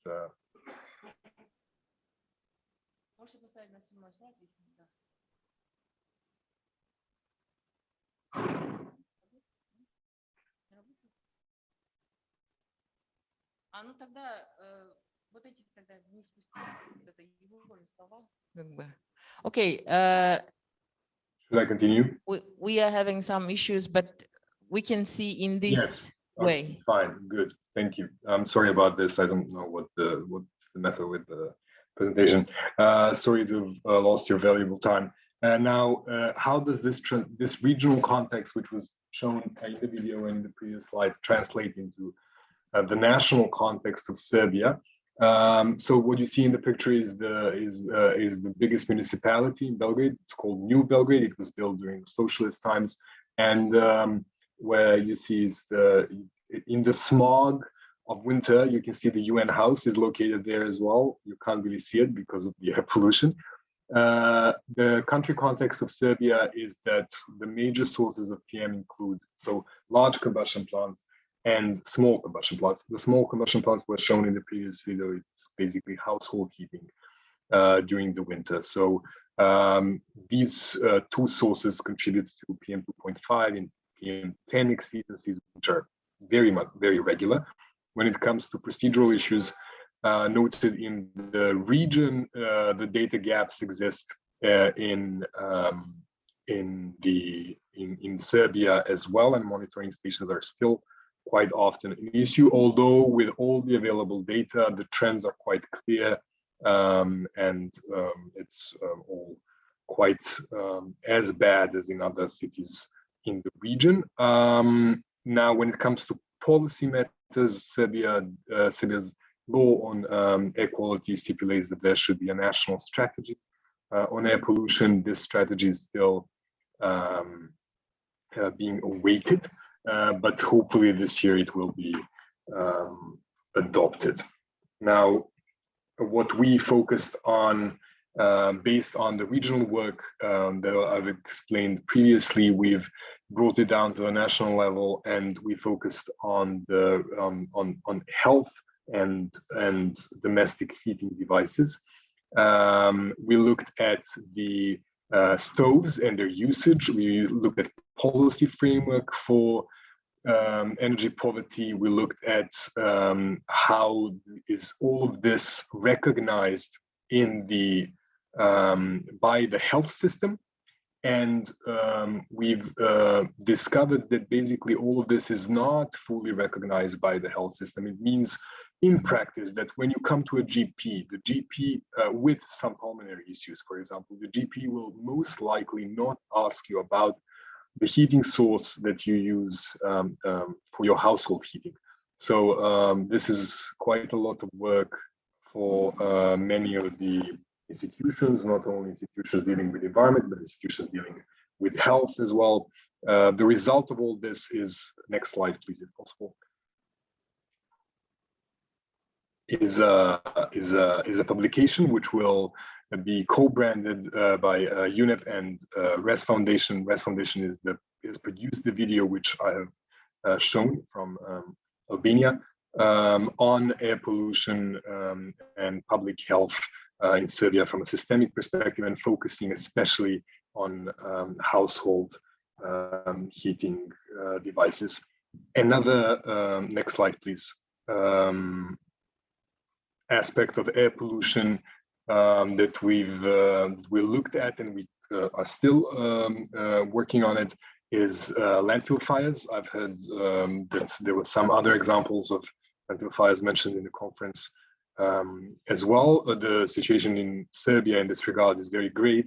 As you can see on the right, there is a map of Serbia with locations of landfill fires from last year, and here you can see pictures from the news which show Belgrade during some summer days when this very large landfill close to Belgrade was burning. So in the winter we're facing air pollution of one kind from large combustion plants and household heating devices, and in the summer quite now more and more usually you would find air pollution from landfill fires. So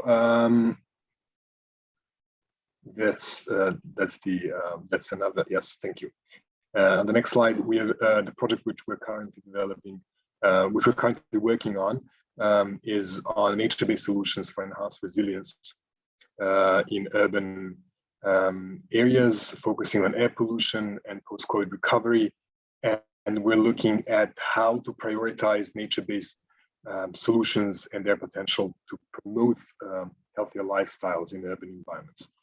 Next slide, please, so that we don't, yes, I don't, thank you. Now, issue-based coalition was formed on environment and climate change task team, which focuses on air pollution, and thanks to the guidance and demand from the RCO, we've started working on air pollution in Serbia in a more coordinated way. The first activity in this regard was, next slide please, was a webinar which we've organized and where we tried to systematize everything that the different UN agencies and other actors are working in the field of air quality, and that we've done last year. Now that we've had this mapping done, so to speak, we've narrowed down the focus of our future work to a burning issue, which is the one also explained before repeatedly, and that is the air pollution from domestic heating. And that's on the next slide. Yes, so it's a very prominent issue because 10% of Serbian households almost cannot keep their homes adequately warm. Around 26% are living in what we would call energy poverty, and the correlation between poverty and use of insufficient wood with burning stoves for heating is quite strong. So we decided to focus on the domestic heating appliances, and what we've done to do it is, next slide please, is to form a thematic subgroup on air pollution from domestic heating. This subgroup includes all the UN agencies in the country working on air quality, and it's working under the auspices of the country framework. Now, this group is at the moment finishing a joint program to address key challenges related to air pollution from domestic heating devices in Serbia, which will serve as a coordination mechanism for different agencies, but also as a base for making joint projects operative in the future. The joint program has so far, on the next slide, you'll see identified 5 pillars of joint work. One is policy development, another one is capacity building, then private sector involvement and standard building, as well as awareness raising and education. These pillars do not include everything that can be done on the topic. It just basically include those fields of work which are already being developed by different UN agencies and for which we have capacities to develop further in the future in a more coordinated approach. That is it from me for today. I hope it was clear. So just to summarize, we're dealing with different aspects of air pollution, such as landfill fires, planning documents in urban environments, domestic heating, health. But what in terms of processes we've tried to do is bring all of these different issues to a joint group, which is a subgroup which we have formed, and deal with them in a more coordinated way. Thank you. Thank you, Damian Bognovic. Sorry about the technical issues. I really do not know what that was. Yeah, we were facing some technical issues as well. Yeah, that happens. Итак, получается, следуя из опыта Сербии, они изучили проблему сжигания различных отходов в самодельных печах. Такая проблема и в Центральной Азии есть. Поэтому в этом направлении важно обучать население, проводить работу с госорганами. So, Damian, maybe you can tell about what was the achievement when it comes to financing of this project, when it comes to switching to other more greener types of energy, or it just started? In Serbia in general, or by UNEP, or by the group we formed within the UN? Which one do you have in mind when it comes to financing? Okay, thank you, and please stay till the end, because we will have a QA session, questions and answers, and I think we have more questions from our participants. Итак, следующее слово предоставляем Тордж Кетельхот. Он является советником GIZ Монголии. Он будет рассказывать про энергоэффективную реконструкцию зданий в Монголии. В целом, когда мы говорим про снабжение электричеством и теплом, здесь очень важно, чтобы это электричество и тепло, то есть точнее тепло оставалось в здании, да? Поэтому сейчас мы поговорим об энергоэффективности. So, Mr. Torch, if you can hear us. Yes, can you hear me, and can you also see my screen? Yes, we can see you, we can hear you. Yes, please. All good. You have 15 minutes. Thank you very much. Let's hope I do not have technical issues, but yeah, these things happen. So yeah, good afternoon, or also good evening actually from Mongolia. We are 2 hours ahead of you guys. I'm very pleased to be here today. It's nice to also hear from other country experiences. As already said, my name is Tor Kitlot. I'm an advisor for GIZ, the German Development Agency. Working here in Ulaanbaatar, Mongolia. I've been here for the last 3+ years, working on tackling air pollution by introducing energy efficiency in the building sector in Mongolia. And I can imagine that most of you have been sitting for quite some time now. So let me maybe take you on a quick journey to Mongolia. Some of you might have been here in this vast country. This is how many places in the country look like. A lot of nature, fresh air, and Mongolia, for a good reason, also considers itself as Mongolia, the land of the blue sky, because there are actually 260 days of sunshine per year on average, which is really pleasant. However,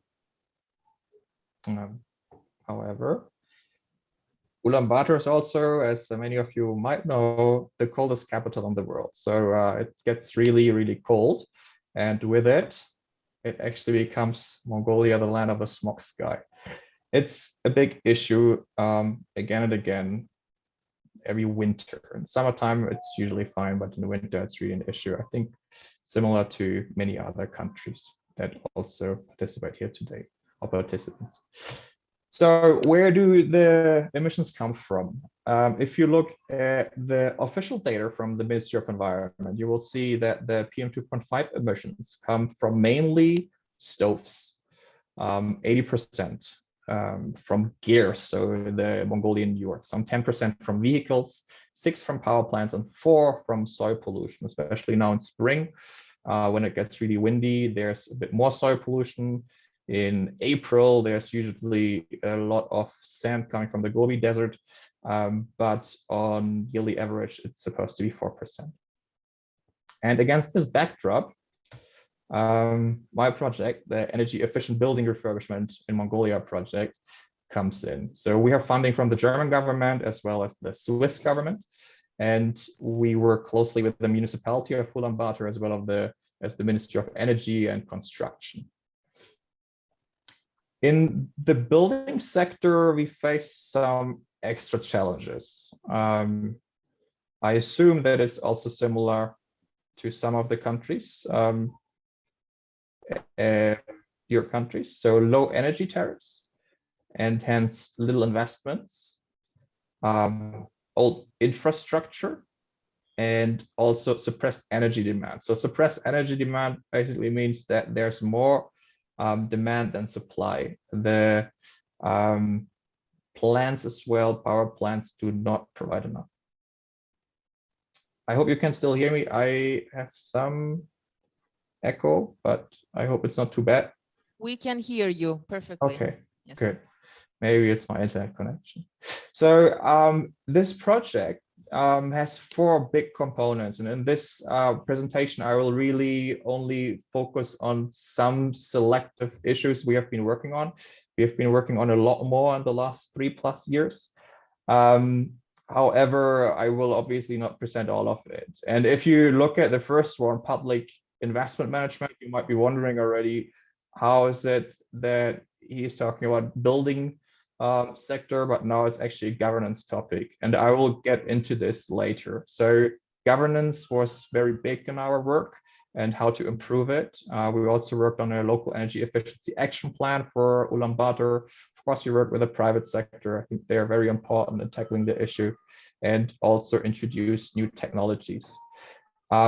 As so often with GIZ, we worked on different levels when it comes to technology transfer, capacity development, always very important. We did a lot of that actually, but we also worked directly on new policies in the energy sector. So let's dive directly into what we did. And the first thing I will share with you here, first outcome, is actually on governance. So we worked with different stakeholders here on developing and implementing a building and investment data management system. As background, you have to know that previously the investments made on refurbishing public buildings were not made in a transparent way at all. There were no criteria. It was mainly really about who knows who. We focused on our work on public buildings, and there in particular on schools and kindergartens. And what we could achieve is that we now have a system, a digital system, that is transparent, it's accessible, and we have criteria. So we can now actually rank the necessity of refurbishments. That way, of course, it's a lot more efficient. The public money spent is spent a lot more efficient. One of these buildings was one that we refurbished as well. So in the last 3 years, we had 22 pilots. So we refurbished 22 schools and kindergartens. And in the small picture, you see how it looked like before and how it looks like now in the big picture. So what's astonishing here in a way, really, and concerning as well, is that previously, and many, or if not to say most, public buildings in Ulaanbaatar and all over Mongolia are still the same way, is that the temperature, the indoor temperature, really depends on the outdoor temperature. So it can easily be 10 degrees on a cold winter day inside one of these buildings where there are children supposed to study. So previously it was between 10 and 18 degrees on winter days, and now it's a stable temperature of 22 degrees because it's properly insulated. And nevertheless, even though we increase the temperature by a lot, the energy savings are still between 40 and 55%. You can imagine that that also reduces the CO2 and fine particles by a lot. It extends the lifetime of the building. Here, I would like to add one more thing. The refurbishment of these buildings is 8 times cheaper than building a new one. So again, like when it comes to public money and how to improve energy efficiency, it's just a lot more reasonable to refurbish. Previously, also due to cracks in the windows and walls and so on, of course, the air quality was really miserable. Big improvement. And due to that, really, teachers as well as children do not get sick that often anymore, which is great also from a gender perspective, really, because the care work is mainly done by women. So they had to stay at home, which is not the case anymore, at least not that often, which is good here in a way is that there are many similar buildings. So if you have one blueprint for energy efficient refurbishment, you can actually use that on many different buildings. In fact, we now have with just 8 blueprints that we developed enough for 125 in Ulaanbaatar alone. Another big learning was that while there is certainly a lack of capacity in applying technologies, there is actually some technology available here already. When it comes to energy efficiency in the building sector, it's no rocket science. It doesn't take too much really to apply it. What is required though is to look into finance, like who is going to pay for it. And as mentioned early on, the energy tariffs here are very low, big problem. So we looked into this and also developed the local energy efficiency action plan with proper goals and activities with a time horizon until 2040. So what this LEAP in short does is to put together investment, energy savings, and also the financing questions in one document that was developed together with the local authorities. So as shown in the very beginning, some 80% of the proper PM2.5 air pollution is actually coming from stoves, from gears and from burning coal mainly here in Mongolia, not so much wood. There's not that much wood really. It's mainly coal. And some 60% of the population live in these areas. And an issue, again, was the financing for them when it comes to affording and buying a more energy efficient family home. So we worked together with the Mongolian Bankers Association and the Mongolian Sustainable Finance Association to develop a financial scheme. Surely, and this disclaimer I want to make from the very beginning, we will not, or we do not reach everyone with this. It's still people who have some money already. But nevertheless, now it's possible for quite some people in the gear areas to buy one of our certified family homes with a banking loan, which is also with an interest rate which is a lot lower than the average one in Mongolia. In Mongolia, we typically speak about 20+ % of interest rate. This one is only 6 to 12%. So it's 60 or below 60 square meters. All of the 24 designs that we have audited, and they are relatively affordable with a cost of below $20,000. And which is most important is that they're 20% more energy efficient than what the Mongolian regulation requires. So it's really a big step forward. If you look into different sort of emissions, CO2 emissions, these buildings alone will and can save between 8 to 10 tons of CO2 per year. So that's quite substantial, really.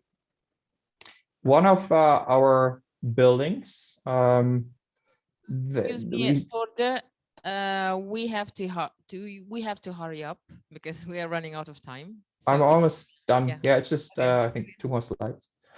One of the buildings we have worked on actually got certified EDGE certification. So it's really high standard. And as I said earlier, the project runs until this year only. So which is great is that we will actually start a new project this year for the next 5 years, also in the same sector, energy efficiency in the building sector, but this time on residential buildings. So we aim to refurbish 1/3 of all panel buildings in the city in the next years. Panel buildings, and this is actually my last slide, are very common here, as you can imagine, and many people live there. So it's hopefully or most likely a big step into the right direction in saving energy by increasing the efficiency. And this is already the journey to Mongolia. It has to end here due to the lack of time. Thank you, Torge Kedelhot. I hope I am pronouncing it correctly, your name. And please stay till the QA session. We have QA session after all speakers present their ideas. Thank you so much. Sure. And, thank you. Итак, получается, основной посыл – это нужно нам изолировать здания и улучшать энергоэффективность зданий. Да? Следующее слово предоставляем Каролин Санс-Нориега, сотрудник по вопросам окружающей среды ЮНИСЕФ. Так, доклад «Создание потенциала и повышение осведомленности в рамках Конвенции о трансграничном загрязнении воздуха на большие расстояния». То есть воздух не имеет границ, загрязняющие вещества, которые были выброшены на территории одной страны, могут оказаться на территории другой страны, поэтому здесь это очень важно. Также с учетом того, что мы уже с утра обсуждаем вопросы качества воздуха, проблемы, я попрошу всех спикеров фокусироваться именно на решениях, так как эта сессия называется «Инновационные решения». Спасибо. Caroline, can you hear us? Can you hear me?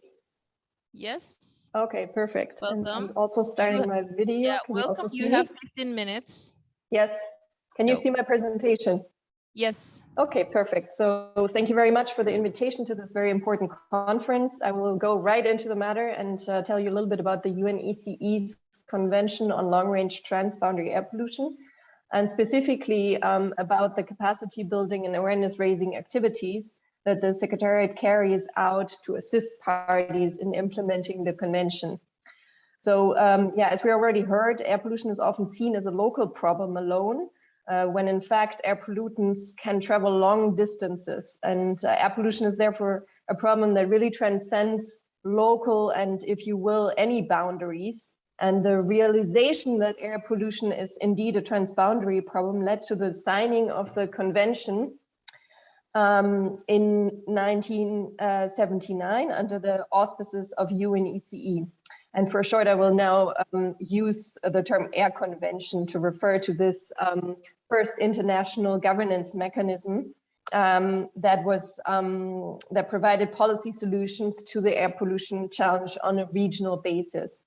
It entered into force in 1983, and subsequently the convention has been extended by 8 protocols setting concrete emission reduction targets for several pollutants. And the result of this collective effort so far has been quite significant. Emission reductions by 70% for sulfur and up to 40% for nitrogen oxides since 1990 in the UNECE region, which spans from the western part as far as the US and Canada to the eastern part in Central Asia, so as far east as Kazakhstan and other Central Asian countries. Just to give you a little bit of background on the areas of work that we tackle. So today, the convention provides a platform for countries to discuss policies to reduce air pollution and to negotiate new emission reduction targets. The science policy interface under the convention has always played a very strong role in the convention. It has created a common scientific understanding and ownership among parties, and it informs policy about the effects of air pollution on the environment and human health, as well as about atmospheric monitoring and integrated assessment. And the convention also monitors compliance of parties and supports countries in capacity building at the national level. And I will go into some further details now on the capacity building program. Countries in the region, as we know, are moving at different speeds and have different needs in air quality management. And to assist countries with ratification and implementation of the convention and its protocols, the Secretariat has been carrying out capacity building and awareness raising activities. And these encompass, for example, assistance in the development of national emission inventories and national legislation analyses and national action plans to facilitate, as I said, ratification and implementation of the convention. The Secretariat also organizes workshops on best available techniques, other abatement strategies, and emission modeling, and supports experts and delegates to the convention in participating in the work under the convention. And in coordination with the Secretariat, there is also a coordinating group on the promotion of actions towards implementation of the convention in Eastern Europe, the Caucasus, and Central Asia, which we call the AQCA coordinating group, which aims to foster implementation of the convention through information exchange and capacity building. So far in the AQCA region, 2 countries, namely Kazakhstan and Kyrgyzstan, are parties to the convention. We work in the Secretariat, we work with all countries in the region, though, if they request assistance in the ratification and implementation process. And just to give you a little bit of information on the support to emission reporting that we provide, understanding what the emission sources are and how emissions develop over time in a given country is really essential for clean policy development. We've heard so many examples already from Serbia and from Mongolia and from other countries. And emission inventories provide information about these emission sources. So reporting emission inventories in the framework of the convention is also a basic obligation for parties that ensures the proper functioning of the agreement, as they're really key for compliance monitoring, modeling, and also for policy development. So to assist countries in developing and further improving their emission inventories, the Secretariat organizes workshops for national experts, training them on requirements in the standard reporting format under the convention, key aspects pertaining to the structure of the methodological report, emissions gridding, reporting of large point sources, and emission projections and scenarios. And this has already resulted in improved quality and completeness of emission inventories, which is really a precondition for effective policy development. And here on the slide, you can see the countries that we have supported over the years in emission inventory development.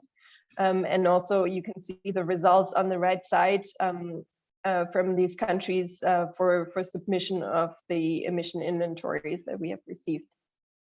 When it comes to the support to ratification, to assist countries in increasing their understanding of the provisions of the convention and its protocols, the Secretariat has also organized national legislation analysis. The objective of these analysis is to find out whether the current air quality management legislation in a given country is sufficient for the country to ratify and implement the convention and its key protocols. And the analysis usually provides recommendations on possible legislative adjustments necessary for the country to be able to effectively implement the requirements, and on possible next steps towards ratification in the form of a national action plan. So for example, in 2021, so last year, the Secretariat organized a high-level roundtable in Kazakhstan to present the legislation analysis and national action plan that was developed in close cooperation with the country. And the national action plan provides an important roadmap for the country to implement the necessary actions step by step. And as there are a lot of synergies between the new environmental code, which we heard about earlier, and the requirements of the key protocols, such as best available techniques application, this provides a huge lever to reduce air pollution. And therefore ratification of the key protocols also comes within reach, because there is quite a lot of synergies.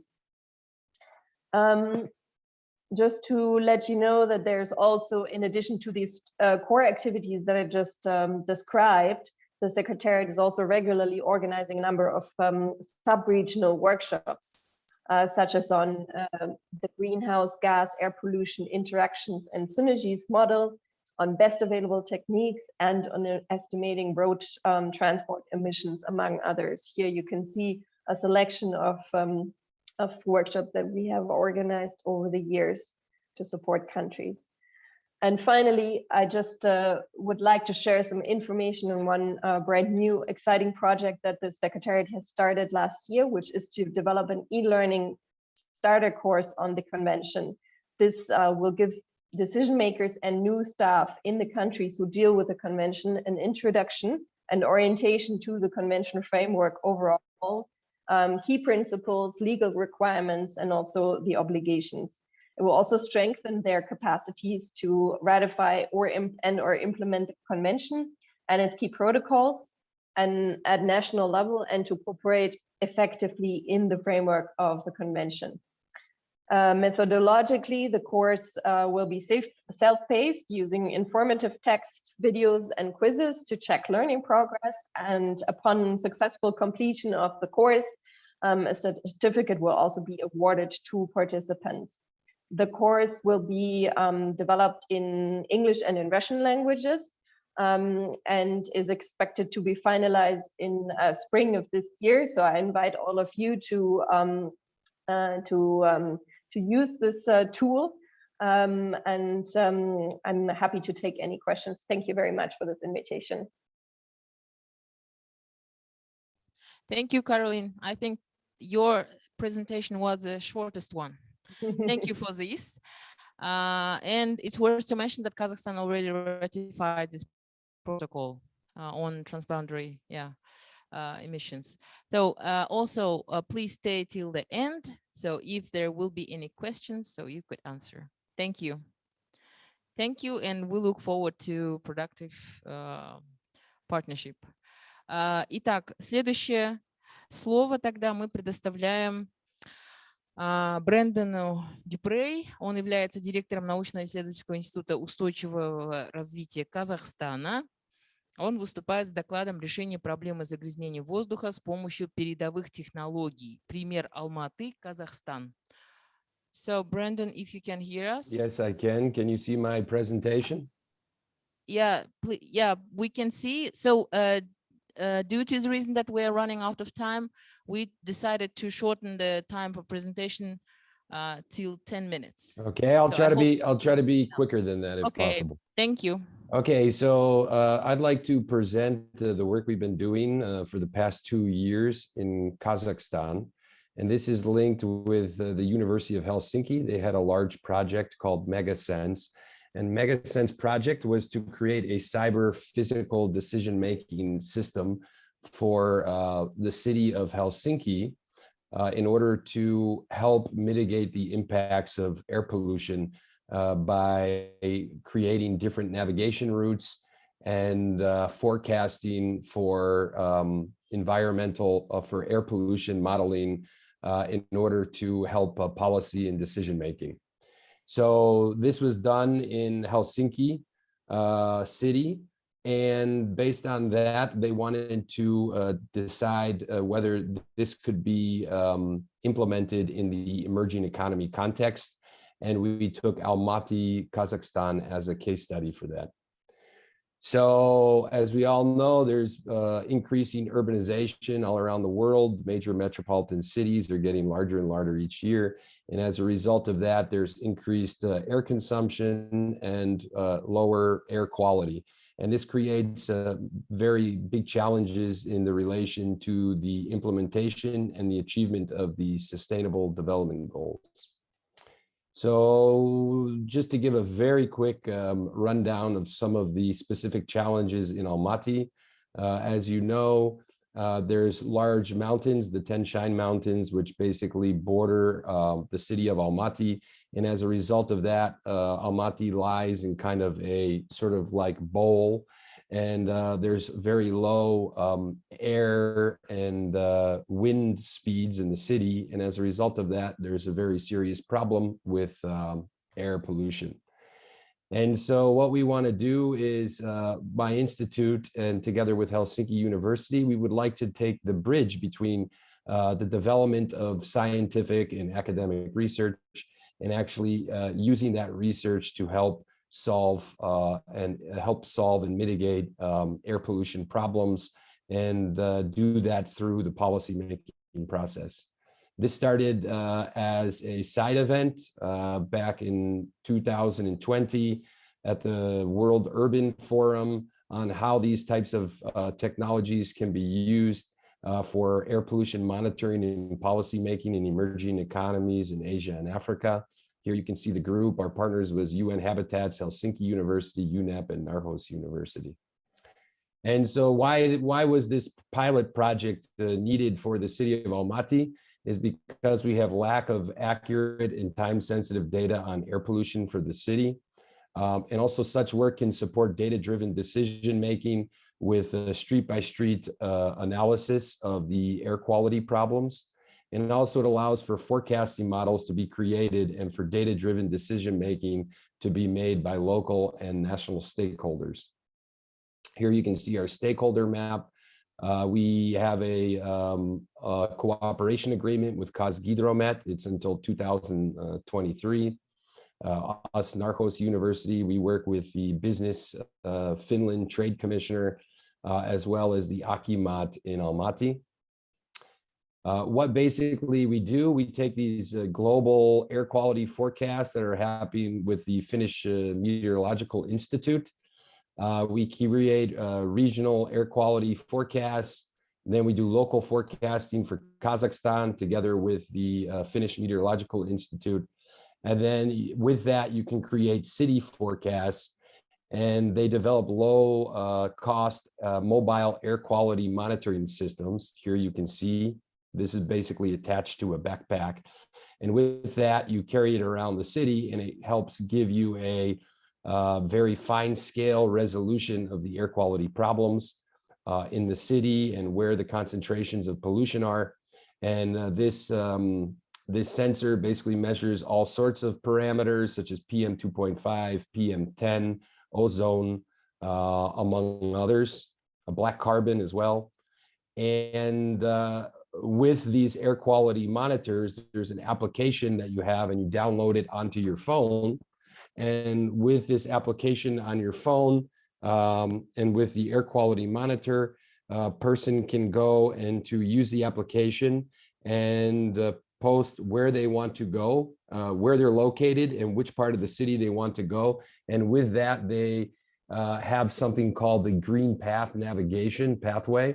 So basically, it helps you decide which route you can take that is the cleanest and healthiest way for you to transport around the city. Here you can see the air quality modeling forecasting that we did for the city of Almaty. Here is what our sensors look like, the low-cost sensors.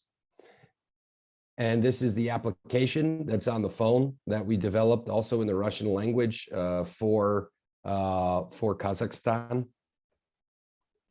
And we deployed about 20 of these sensors in the city. So basically it creates kind of like a sensor ecosystem here. And so the yellow light means that the sensor needs to be charged. The green light means that the sensor is working. And the red light means that they're switched off.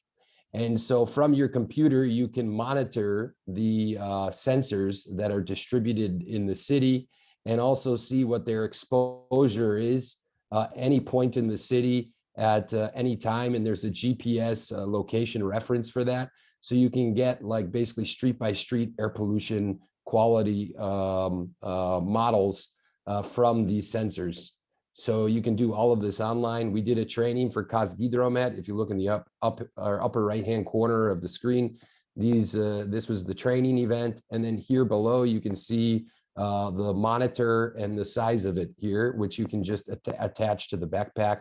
We trained Kazgidromet on this, and they use them around the city to help measure air quality. And that was fed into the forecasting models done by the Helsinki Finnish Meteorological Institute. So we did forecasting to see the number of vehicle emissions per day. You can see morning rush hour. This is after 4 o'clock to 7 p.m. And all of this was done to simulate air pollution that would be that was concentrated in the city around Almaty. Here you can see average MFD per day, density distribution, flow distribution, as well as MED at 2 p.m. And with this application, as I mentioned, person can download it on their phone free of charge, and then they can help navigate through the city and find the cleanest path based on the data that's received from the sensors. And this is available also in the Russian language. So I'm going to play, I think I still have about 3 minutes left. So I will quickly stop sharing my screen and then have a new share, and I'll play a short video. It's only 1 minute long. Can you see it? Okay. Okay, 1 second. How do I hit play here? Air pollution is one of the most pressing problems in large urban cities around the globe. Therefore, as one of the leading applied sustainability research institutes in Central Asia, we sought to help address this challenge right here in Kazakhstan. This was done by teaming up with Helsinki University to deploy one of the most advanced mobile air pollution monitoring devices in the world in the city of Almaty. We are very grateful to our colleagues from Helsinki University for providing us with these state-of-the-art sensors, as well as the technical support needed to deploy them in the city. The sensors measure a wide array of air pollution an individual is exposed to on a daily basis. This means that if you carry the device when you leave the house in the morning, you can immediately think of a route to avoid polluted areas. This is the first step in tackling a major challenge related to public health in the city of Almaty.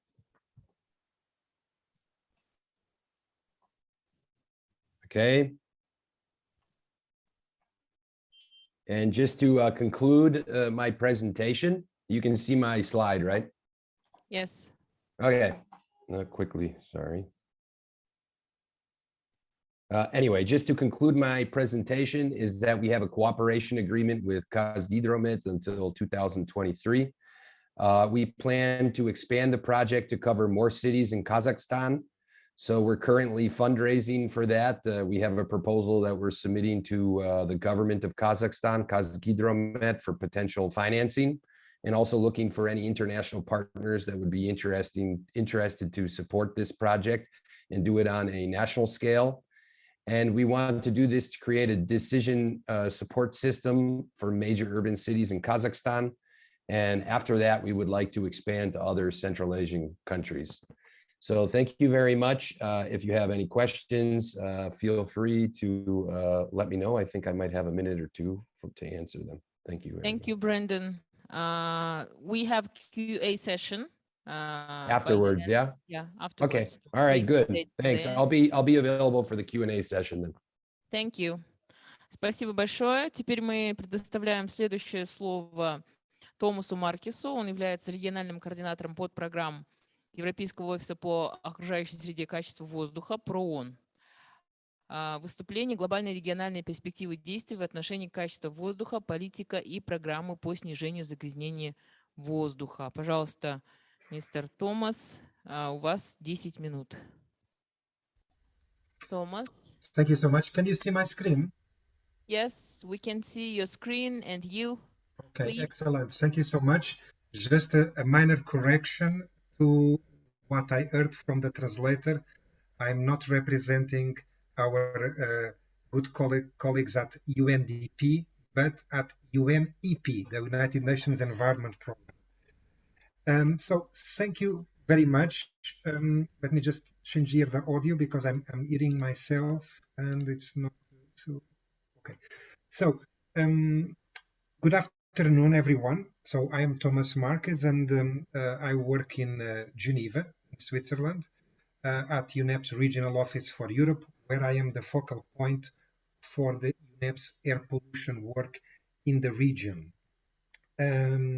So I coordinate a portfolio of projects and initiatives that have as an objective to help improve understanding of air pollution sources and at promoting improved air quality.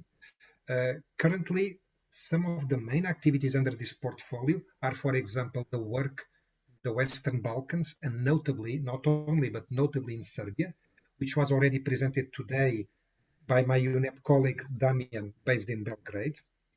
Also, we have a new project on nature-based solutions for improved air quality, which was also presented earlier today by my UNEP colleague Katrin, based in Bishkeke. And that project also has activities in Serbia and in Tajikistan. It has not started yet, and we are in the process of contacting national partners to discuss how to best cooperate.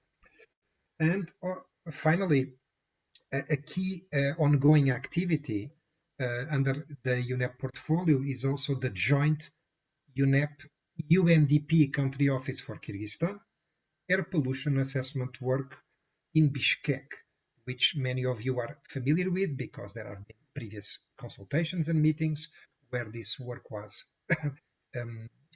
announced. And although it is not yet finalized, I understand that tomorrow our technical partner, Finnish Meteorological Institute, will be providing some updates of this ongoing assessment. So I'll move now to the next slide. Yes, happy that this is all working. Maybe I need to do this. Yes. So I hope you can still see my screen. So just as per the title of my presentation, which intends to briefly offer both global and the regional perspective of UNEP work to support action on air quality. And I know that we have time limitations, so I'm going to try to be very brief. So following a resolution of our United Nations Environment Assembly in 2017, a new air quality program was established across UNEP. As many of you are familiar with UNEP, our headquarters is in Nairobi, Kenya, and then we have several regional offices and country offices across the globe. And so our work is now structured under a pillar on monitoring and assessments, a pillar on policy and technology support, one on advocacy and awareness raising, and another on international and regional cooperation. So you notice that I have highlighted here in red some elements as they relate to ongoing work in the region. For example, in the first under the first pillar, you already saw some of the assessment work carried out in the Western Balkans and in Serbia, presented by my colleague Damian.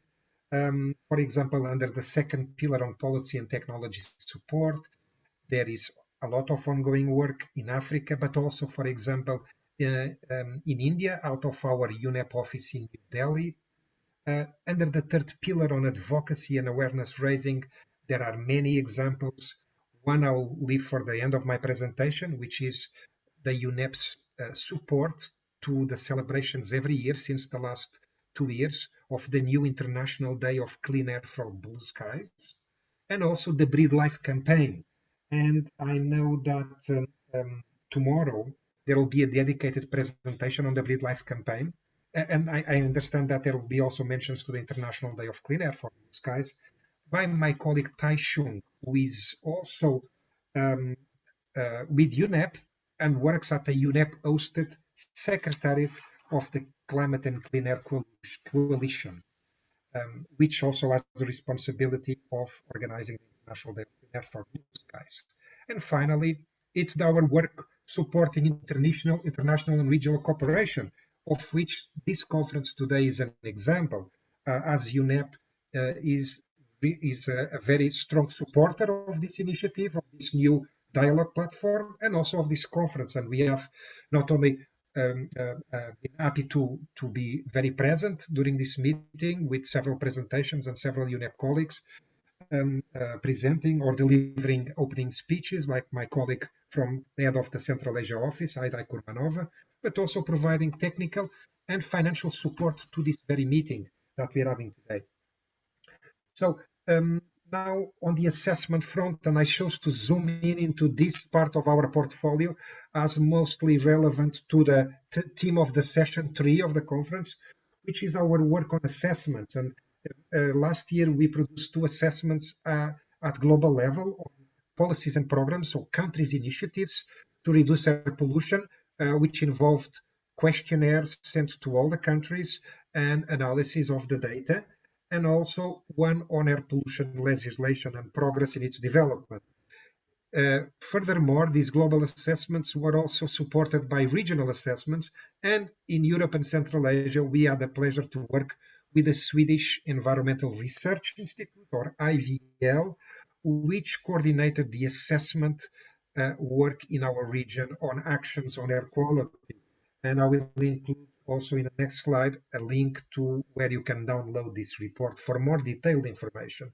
So in a nutshell, our work in the region, a lot on assessment work, and you see here on the top left corner actually a photo from this new assessment, which maps and correlates air pollution with GDP, pointing at the linkages between income and access to air quality, and kind of hinting at that access to clean air is also an equality or an inequality issue. And also other work, for example, in collaboration with the UNECE, that I will say a few more words in the next slide, but also, for example, country work in the Balkans. And here I took the example mostly of Bosnia, since Serbia has already been mentioned by my colleague Damian. So here you see some of the assessment work that we regularly do in partnership with the UNECE. So the UN Economic Commission for Europe leads the Environmental Performance Review Program. And we are, as UNEP, we are regular collaborators and contributors to these assessments, often taking a lead in 1 or 2 chapters of these assessments. And you'll see here that in the recent assessments of Albania, Mongolia, Kazakhstan, North Macedonia, or Uzbekistan, UNEP, as part of this international team of experts, led the chapter on environmental monitoring and information, which included also assessing the performance at a time of air quality monitoring networks. And that's why I find it relevant to mention here today. I'm also happy to say that UNEP has been invited by the UNECE to join the new 3rd environmental performance review of the Kyrgyz Republic that is going to be, that has been initiated, and there will be a technical mission in May. And for this one, for this new EPR of the Kyrgyz Republic, UNEP is going to lead again the same chapter on environmental monitoring, but also the chapter on air protection. So we will be continuing supporting the Kyrgyz Republic on air protection issues, hopefully. So going back to the regional report on actions and air quality in Europe and Central Asia, and just highlighting a few key messages. And again, I understand and before I'm stopped by Maria or the chair or by Miriam, I know that I have little time left. So just some key messages in terms of achievements that have been noted across the region, but that there is still a lot of work to be done. Another is the already mentioned issue that access to clean air is obvious, also an issue of equality, and variations in air quality within the region are also linked to economic and technical development. And finally, that in the Western Balkans and Central Asia, there is a lot of action, but there are also large challenges. And there is still a lot to be done. And I'm really hoping that this conference and this newly established platform is another step towards addressing these challenges in a collaborative way in the Central Asia region. I think that I will probably not have much time to go into the details of the detailed lessons learned for this assessment, but so I'll just jump on to, I'll leave here on the screen to be seen, and the link has been mentioned here in my slide before, where you can download the publication, but just some words on methodology for this research. So this was pretty much based on questionnaires that were sent to all the countries, also with support to the UNEC Secretariat of the Long Range Transboundary Air Pollution Convention, since the Convention Secretariat, and also with the support from our colleague Caroline Noriega, that has already spoken today, we were also able to distribute and engage the countries via the national focal points for the convention, which allowed us to collect the raw data that was used for the analysis carried out by our technical partner, the Swedish Environmental Research Institute. And again, I encourage interested colleagues to access the report, which exists also in Russian language, for more details and information. So just to finalize, here, I mentioned already the International Day of Clean Air for Blue Skies, and in its last edition, the last time, the last 7th of September, since it takes place every 7th of September, UNEP also launched a pollution dashboard, a data visualization tool that displays the global state of air pollution, major sources, impacts on human health, etc. at a macro level. And here I include also a link, and I encourage you to access this site and explore it by yourselves for further information. So I hope that I stayed more or less within my 10 minutes. This is what I would like to convey, but much more important than the contents of my presentation, what I really want to is to express my strong support and strong support of the UNEP Europe office to this initiative, to this dialogue platform, and to this conference. Thank you very much. Thank you, Thomas Marquez. Да, сведения участников хочу поправить. Да, Томас Маркес, так же, как и Дамин Рехм, они являются представителями программы ООН по охране окружающей среды, то есть UNEP. Да? Тут у меня программа на русском языке, поэтому я сказала про. Но тем не менее, стоит отметить, что наше мероприятие финансируется, спонсором является также UNEP, за что мы им благодарны. Следующее слово тогда предоставляем доктору Кристиан Нагл из Агентства по охране окружающей среды Австрии. Выступление «Мониторинг, отчетность и управление качеством воздуха в Австрии». Прежде чем вы начнете, хотелось бы немножко бэкграунд рассказать, как в Центральной Азии обстоит дело, да, с отчетностью. В целом промышленное предприятие отправляет свою отчетность по выбросам государственным органам. Также вот по РВПЗ начали отчитываться. Сейчас у нас, по крайней мере, в Казахстане стоит такая проблема именно по количеству отчетности. У нас много отчетностей, которые порой дублируют друг друга, и стоит задача сокращать количество этих отчетностей, оптимизировать каким-то образом. Возможно, если у вас есть какой-то успешный опыт, мы будем рады слышать. Спасибо. Christian, if you can hear us, we can see you. So thanks a lot. Should I start now? Do you see my screen and can you hear me and yes, see me? We can hear you well and we see your presentation. So please, you have 10 minutes. Perfect. I will try to be brief. So first of all, thanks for the invitation, and In autumn 2019, I've been in Bishkeke and I enjoyed it a lot. So let me go briefly through the slides, and I also have to tell you that there is a lot more material available. And so if you have any more detailed questions, I would be happy to answer them either today or at any time in the future. So what I will shortly talk about is the legal framework of air quality monitoring and reporting in Europe and in Austria, how we do it in Austria, what the data is used for, and how the data is used as a basis for more detailed analysis. And finally, a little bit about air quality management in Austria and in Europe and some good practice examples. So as you have maybe already heard, so I will go through that very quickly. The legal framework is mainly the European Union directives for air quality, aimed air quality, and there's also a reporting obligation, the guidance documents, and this has to be transposed in Austrian legislation, as it is the case for all European Union legislation.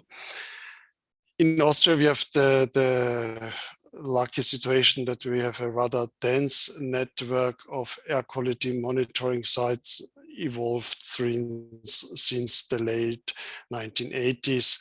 So for example, for particulate matter, for PM10, we have 130 sites, a little bit somewhat less for PM2.5, but that will further increase in the future. And for NO2, you have around 150 monitoring sites. SO2 CO is less important so the number of sites decreases considerably. Same for heavy metals. The pollution levels are very low, so we have a less dense monitoring network, less dense monitoring network for heavy metals and benzenes.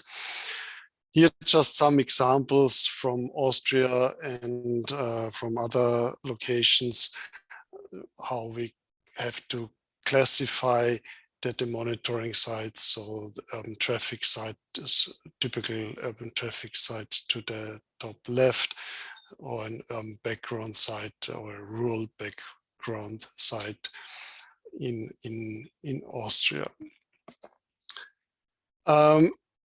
Large part of the work that is done in our agency and in the federal provinces is quality assurance, quality control, but I will not touch upon that in detail, just to mention it and for the sake of completeness. And if you have any question regarding that, I'll be happy to answer.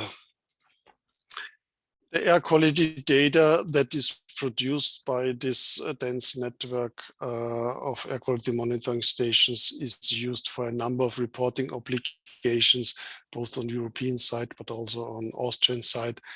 So we produce hourly ozone reports, hourly ozone maps, daily air quality reports. Forecasts is done by our meteorological service with the help of a chemical transport model.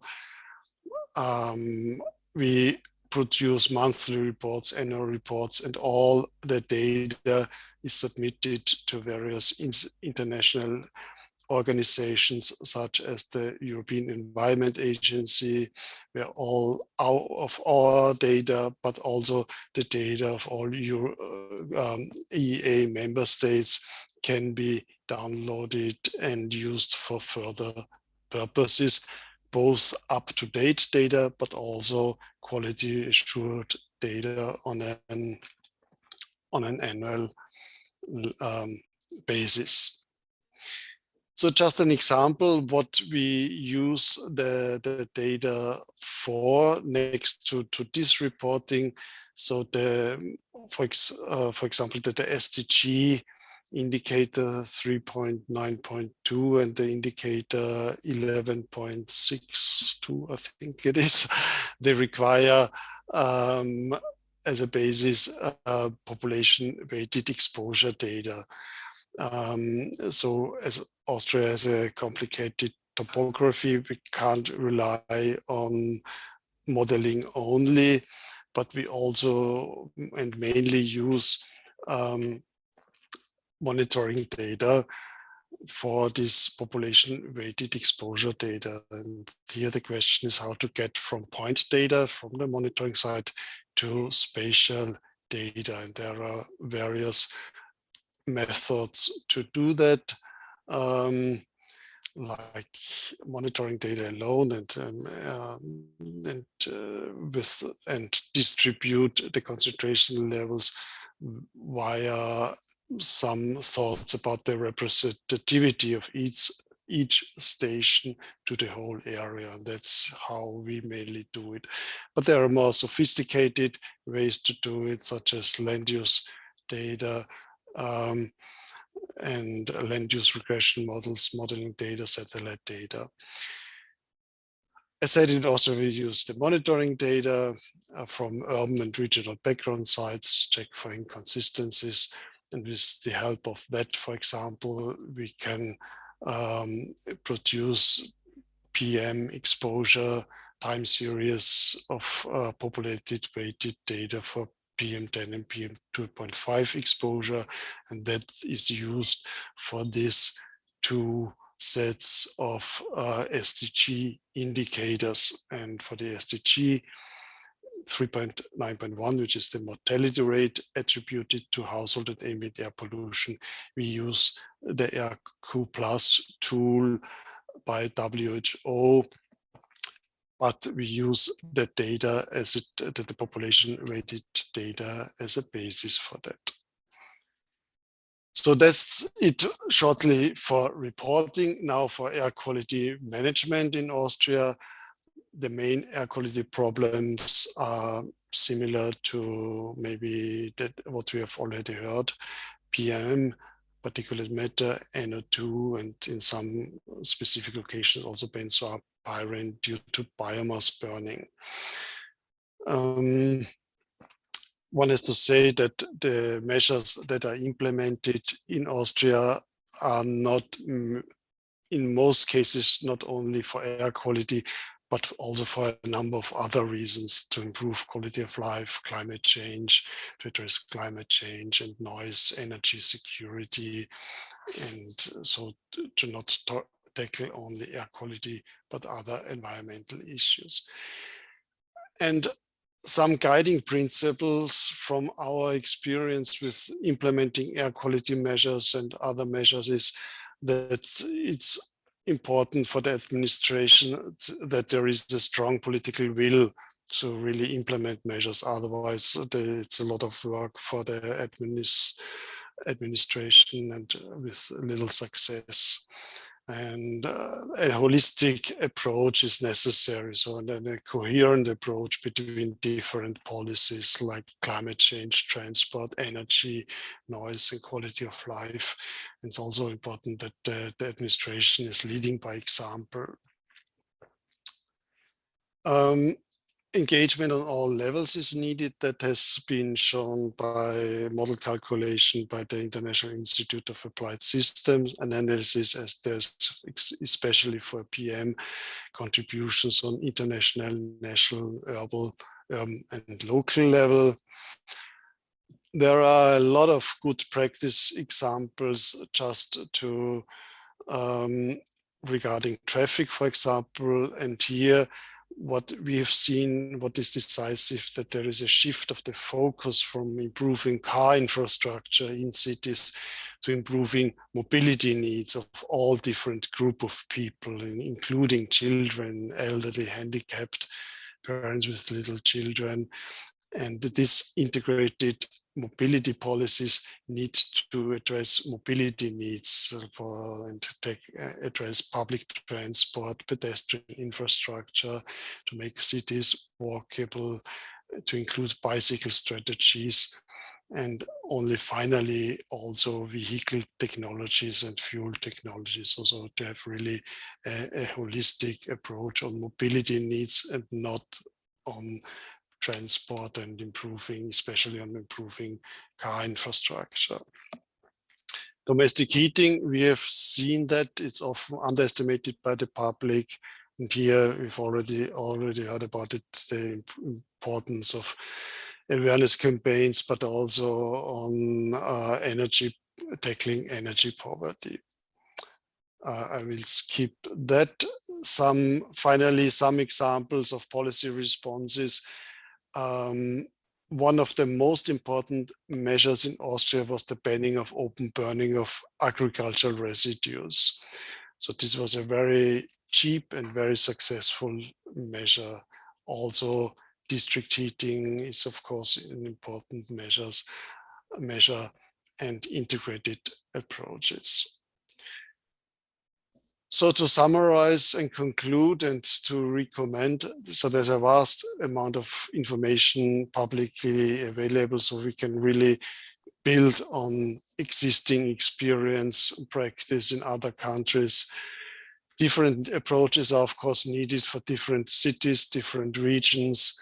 Integrated approaches are most effective and should be fostered, but strong political support is needed for successful implementations. Some recommendations: promotion of active transport modes is important.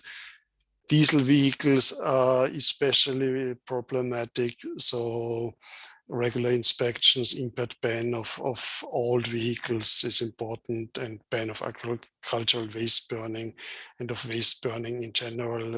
As we have seen the example of Albania, that's really very important for improving air quality. So with that, I'll hand over back to the chair and I will stop sharing my screen. Thank you, Christian Nagel. It was very informative. Так, основной посыл – это нам нужно регулировать лучше, политическая воля должна быть, и меры по финансовому воздействию, да, должны быть. Также мы попросим Кристина Нагла остаться до конца, потому что у нас после, вот последний спикер будет после вас, и у нас будет вот вопрос-ответы как раз-таки. Спасибо. Следующее слово мы предоставляем последнему спикеру в рамках этой сессии. Это Хусаин Булатбек. Он работает в Институте топлива, катализа и электрохимии имени Сокольского в городе Алматы. Они разработали легкодоступные по цене, да, доступные по цене катализаторы для транспорта. Вот сегодня мы вначале утром показывали, да, основными источниками не только является ТЭЦ, промышленные предприятия и частный сектор, но и транспорт. И автомобилизация, к сожалению, растет с каждым годом, да? Поэтому очень важно, чтобы мы принимали меры в отношении транспорта. Стоит отметить, что у нас в Казахстане 18-19 годы были очень жаркие дискуссии между учеными, госорганами, активистами насчет того, кто больше всех загрязняет. Это стационарные источники или частный сектор, или это транспорт. Но касательно транспорта, его точно рассчитать – это очень сложная задача. Поэтому здесь очень важно фокусироваться на решениях. Хусаин Булатбек, вы нас слышите? Мы видим вашу презентацию. Если вы нас слышите, мы вам предоставляем слово. Добрый день. Добрый день. Дамы и господа, да. У вас 10 минут, пожалуйста. Хорошо, спасибо. Так, как мы уже сказали, я представляю акционерное общество Институт топлива, катализа и электрохимии Дмитрия Владимировича Сокольского. Вкратце по институту. Институт был создан в 1969 году. Так, видео включить, да, хорошо. В 1969 году институт является одним из 4 в мире, единственным в Республике Казахстан научно-исследовательским институтом в области катализа. В институте действует 10 лабораторий, оснащенных высокоточным оборудованием, более 100 научных сотрудников со степененностью более 70%. в числе которых академики наук, доктора наук, кандидаты наук и доктора PhD. Как вам известно, основными источниками загрязнения на слайде отображены автотранспорт, тепловозы, ТЭЦ, дизель-электростанции, котельные, частный сектор, промышленные предприятия и установки. Действительно, очень спорный вопрос был, кто же больше всего загрязняет воздух. Но когда в период локдауна в 2019 году, или в 2020 он был, уже время потеряли, буквально весь автотранспорт убрали из города, и мы наконец-то увидели чистое небо и горы. То есть, в принципе, можно говорить о том, что значительную часть загрязнений дают и автотранспорт. Но решение есть. То есть институт предлагает каталитический нейтрализатор. Это вот для автотранспорта промышленных объектов, которые работают на жидком и газообразном топливе. Это бензин, газ, дизтопливо.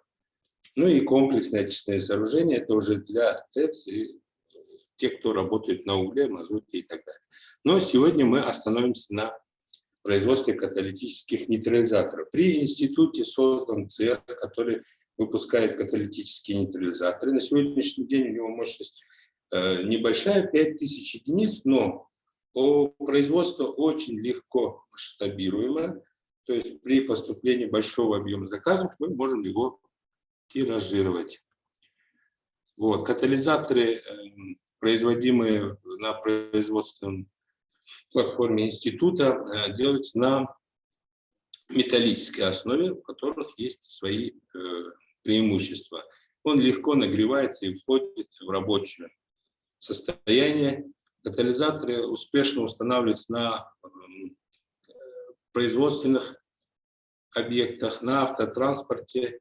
Степень очистки его до 98%. По результатам наших опытно-промышленных испытаний даже завод планирует по выпуску уже печей со встроенными катализаторами. То есть туда встраиваются, как вы видите, специализированные модули для установки катализаторов, которые позволяют очень легко их впоследствии менять. Как мы знаем, основная проблема именно катализатора и загрязнения воздуха в том, что его своевременно не проверяют и не заменяют. К сожалению, на сегодняшний день это факт. Вот на автотранспорте, например, мы меняли катализатор. Без катализатора, если у автомобиля было показание по тому же СО-угарному газу больше, практически 9000 ppm, то после замены он практически на 98% снижался и получалось 250.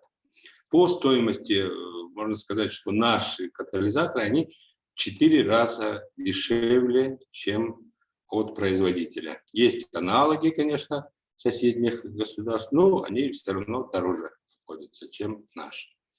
Здесь мы говорили о преимуществах, то есть у производства все, как говорится, есть сертификаты, авторские свидетельства и патенты на разработку всей этой продукции.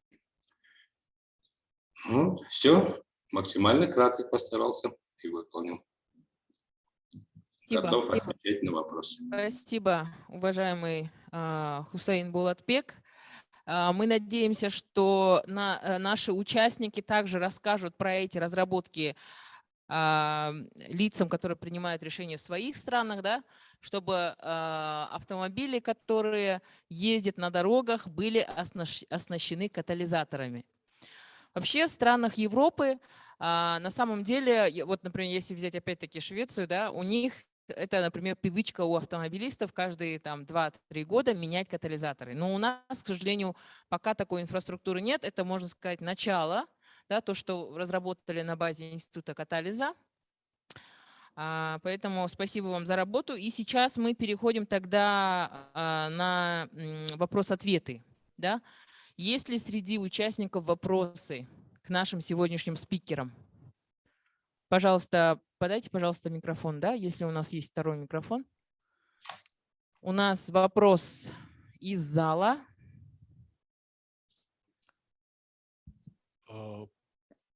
День добрый. По поводу катализаторов. Вот это какое-то ноу-хау или это уже отработанная как бы система?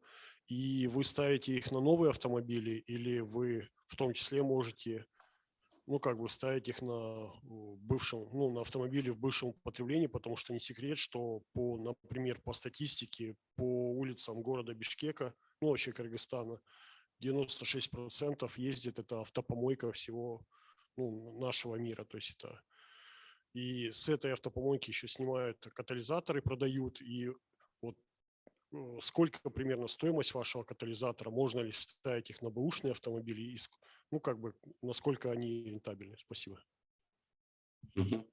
Ну, по катализаторам ситуация, да, действительно такая, что, как было выше сказано, в течение года-двух они должны проверяться и заменяться. К сожалению, у нас не то, что год-два, а десятилетиями машины ездят, не заменяют. И бэушные, как вы сказали, катализаторы еще и выкупают. То есть везде объявления стоят, что выкупим катализаторы по стоимости, по-моему, даже до 40 тысяч дают.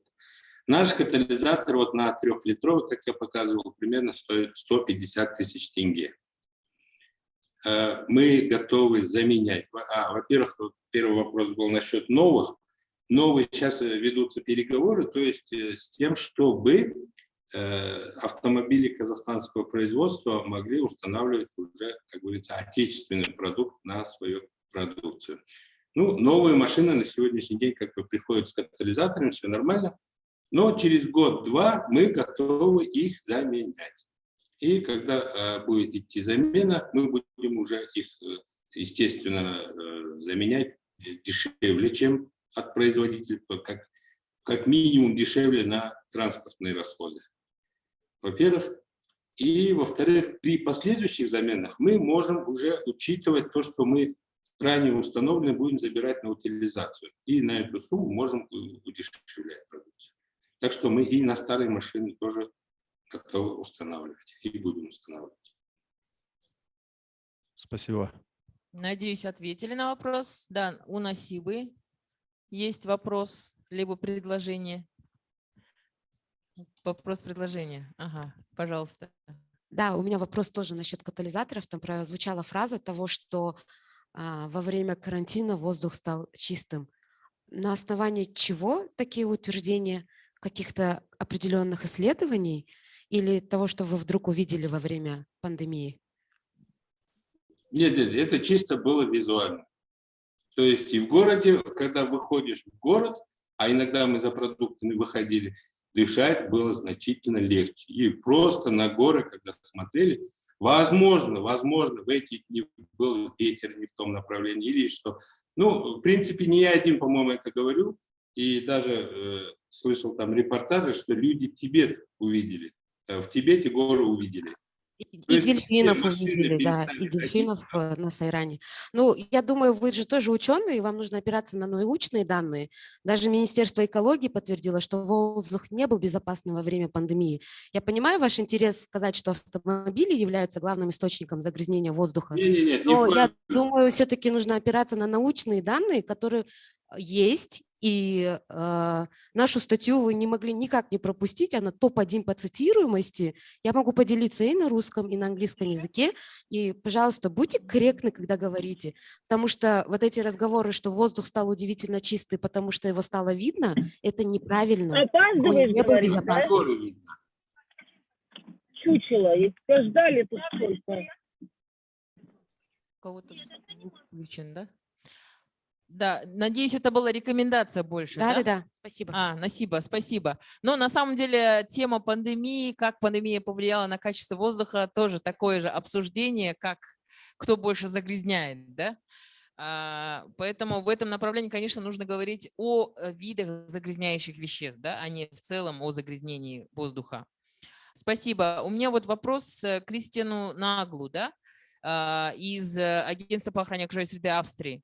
Он рассказал в своем докладе о том, что нужно предпринимать меры по налогам на дизельное топливо. Вот интересно, какой у вас опыт в Австрии, да? Потому что у нас в странах Центральной Азии время от времени поднимается этот вопрос, что для того, чтобы мотивировать граждан переходить на более экологичные виды топлива, нам нужно принимать какие-то финансовые меры в отношении них. Поэтому было бы интересно послушать именно вот этот момент, да? Пожалуйста. Yeah, I mean, in Austria, for example, we have the situation that the taxes for diesel are lower than for gasoline. That's why people use more or bought more diesel vehicles than gasoline vehicles, and they bought bigger cars with bigger engines, and because the fuel was cheap. So a higher tax on diesel compared to gasoline vehicles can avoid that situation. That's, for example, the situation in the Netherlands or in the UK or in Switzerland. So I don't have the example in Austria is that low tax on diesel leads to more pollution from diesel vehicles, and we have seen in the past that diesel vehicles are the most polluting ones, both for particulate matter but also for nitrogen oxide. So it's so the tax should be higher as they are more polluting. That's my main message. Thank you. Thank you, Kristen Nagel. Спасибо большое за ваш ответ.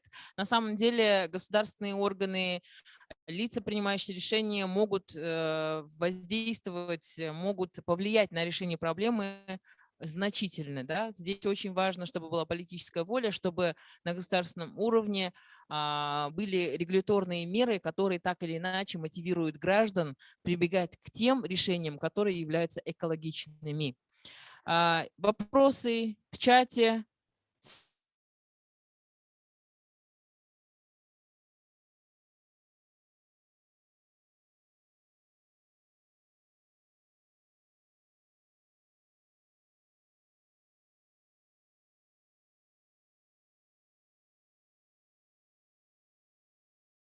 Итоги этой сессии получили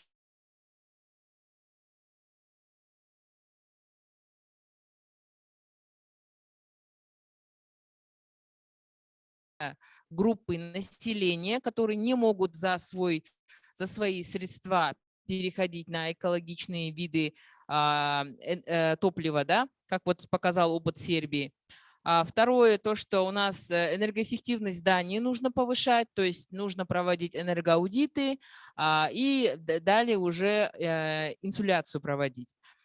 Также по РВПЗ, то есть важно сотрудничать между странами, чтобы можно было оценить вот это трансграничное загрязнение воздуха.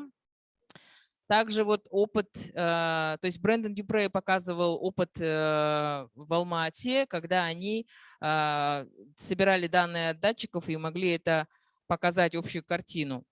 И то, что Томас Маркес отметил, он отметил как раз-таки важность на государственном уровне принятия программ по снижению загрязнения воздуха. И Кристин Нагл как раз-таки отметил касательно дизельного топлива, печного отопления и о важности политической воли.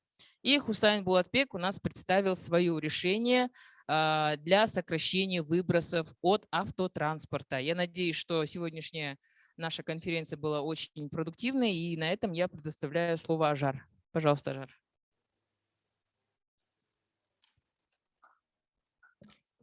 Спасибо большое. Спасибо большое всем спикерам, спасибо большое, Лаура, за очень интересную, я думаю, сессию, да, за вопросы, которые тоже задавались в этой сессии.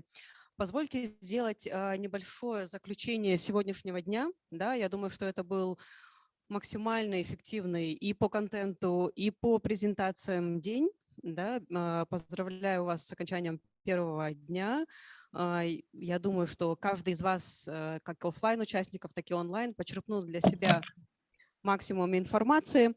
Я бы хотела сделать небольшое такое заключение по тезисам. Да. Первая сессия, которая была посвящена практикам Центральной Азии, мы увидели, что в каждой стране есть гражданский мониторинг, да, который длится, по крайней мере, как минимум последние 5 лет, где-то чуть раньше, где-то позже. Мы увидели, где есть успешный опыт такой общей работы государственных органов и гражданского сектора, экспертов независимых, да, что ведутся исследования, мониторинг в онлайн-формате на сайтах, интерактивных картах. И практически в каждой стране мы увидели, что есть мобильное приложение, да, которое тоже отслеживает уровень загрязнения воздуха в городах. По второй сессии мы увидели, что есть основе исследований, да, то есть прямых данных, аналитика, что есть прямая такая корреляция от загрязнения воздуха и уровня ВВП, да, то есть насколько экономика страдает от уровня загрязнения. Такой момент. Потом мы услышали, что очень хорошие глобальные рекомендации от ВОЗ. Да? Я думаю, что все презентации, да, хочу напомнить также, что все презентации вы сможете найти на платформе AQCA. Мы выложим все эти презентации в презентациях. Есть также вся информация, ссылки на все эти исследования, на данные, на вот весь этот большой пул материалов. Также мы услышали о очень интересном таком подходе от организации МОМ, как они работают с местным сообществом, что они инвестируют в какие-то местные инициативы от активных граждан. Не менее важное, да, не менее важный такой момент от международных организаций, что они поддерживают, да, маленькие такие инициативы, поэтому активные граждане, кто хотел бы участвовать вот именно в таких проектах по улучшению качества воздуха в своих районах, да, в жилмассивах, в перифериях города, то вот, пожалуйста, воспользуйтесь такой возможностью. Третья сессия у нас была посвящена лучшим мировым практикам. Я думаю, что вот Лаура сделала очень хорошее такое заключение, да, по основным моментам. Я бы тоже вот добавила только, что вот хороший был пример от Монголии, да, по энергоэффективным зданиям, в том числе и в школах, и в каких-то образовательных учреждениях, потому что, как мы увидели на второй сессии, как бы больше всего страдают как дети, так и матери, которые в таком положении. И это все как бы, да, влияет на будущее поколение, на наших детей. Очень сложный такой момент. Теперь я бы, наверное, хотела рассказать о том, что нас ждет завтра. Да? Завтра утром мы начинаем в 9 часов, у нас будет регистрация, в 9:30 четвертая сессия. Она посвящена международным региональным исследованиям. Мы услышим очень интересные исследования от Финского метеорологического института. И у нас будут данные по Казахстану. Да, мы сможем также ознакомиться с этими исследованиями и обсудить здесь как онлайн, так и офлайн. Наших онлайн-участников также призываю завтра присоединиться к беседе. После будет последняя 5-я сессия по качеству воздуха, управление данными и повышение осведомленности. Да? То есть не менее важный такой момент, когда мы проводим, да, какие-то исследования, мы проводим какую-то работу гражданского сектора совместно с государственными органами, но очень важно доносить эту информацию и до населения, до наших граждан, потому что очень часто государственные органы и муниципальные органы говорят о том, что они реагируют на то, что говорит население. И если население, гражданский сектор будет активно в своих требованиях, да, по мерам снижения уровня загрязнения, то это, конечно, будет влиять и на план работ, который ставят для себя государственные органы. И здесь, наверное, я бы тоже еще хотела подчеркнуть такой момент, что есть очень хороший инструмент – это наши депутаты, там, в каждой из стран, да, который тоже является очень хорошим инструментом по законодательным каким-то нормативно-правовым нормам. Вот. После этого нас ждет очень интересная поездка.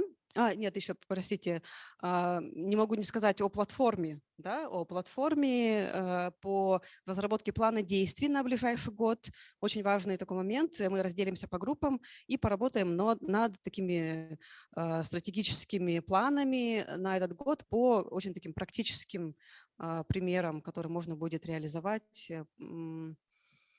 уже фактически.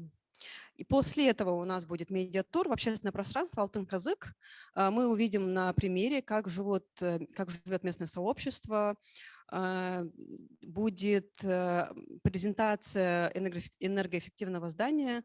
Вы сможете ознакомиться и немножко выбраться, да, от такой аналитической контентной части, проехаться в периферийную часть города и уже увидеть на практике все.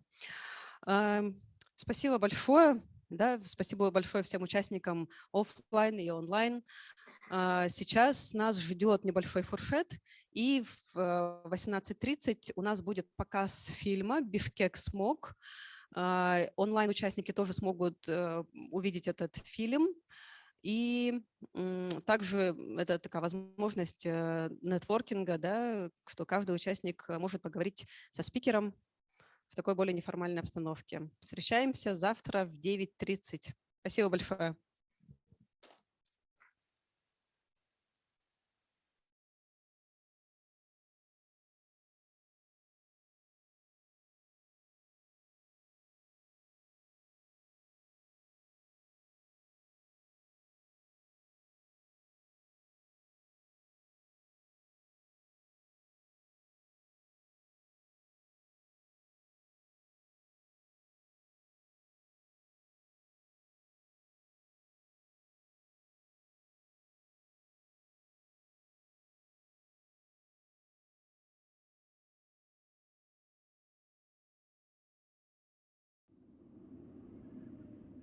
От самых высоких вершин Азии до долин вниз по течению рек.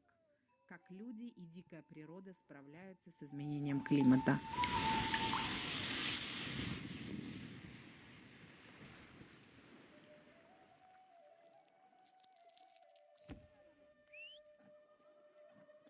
Голоса с крыши мира.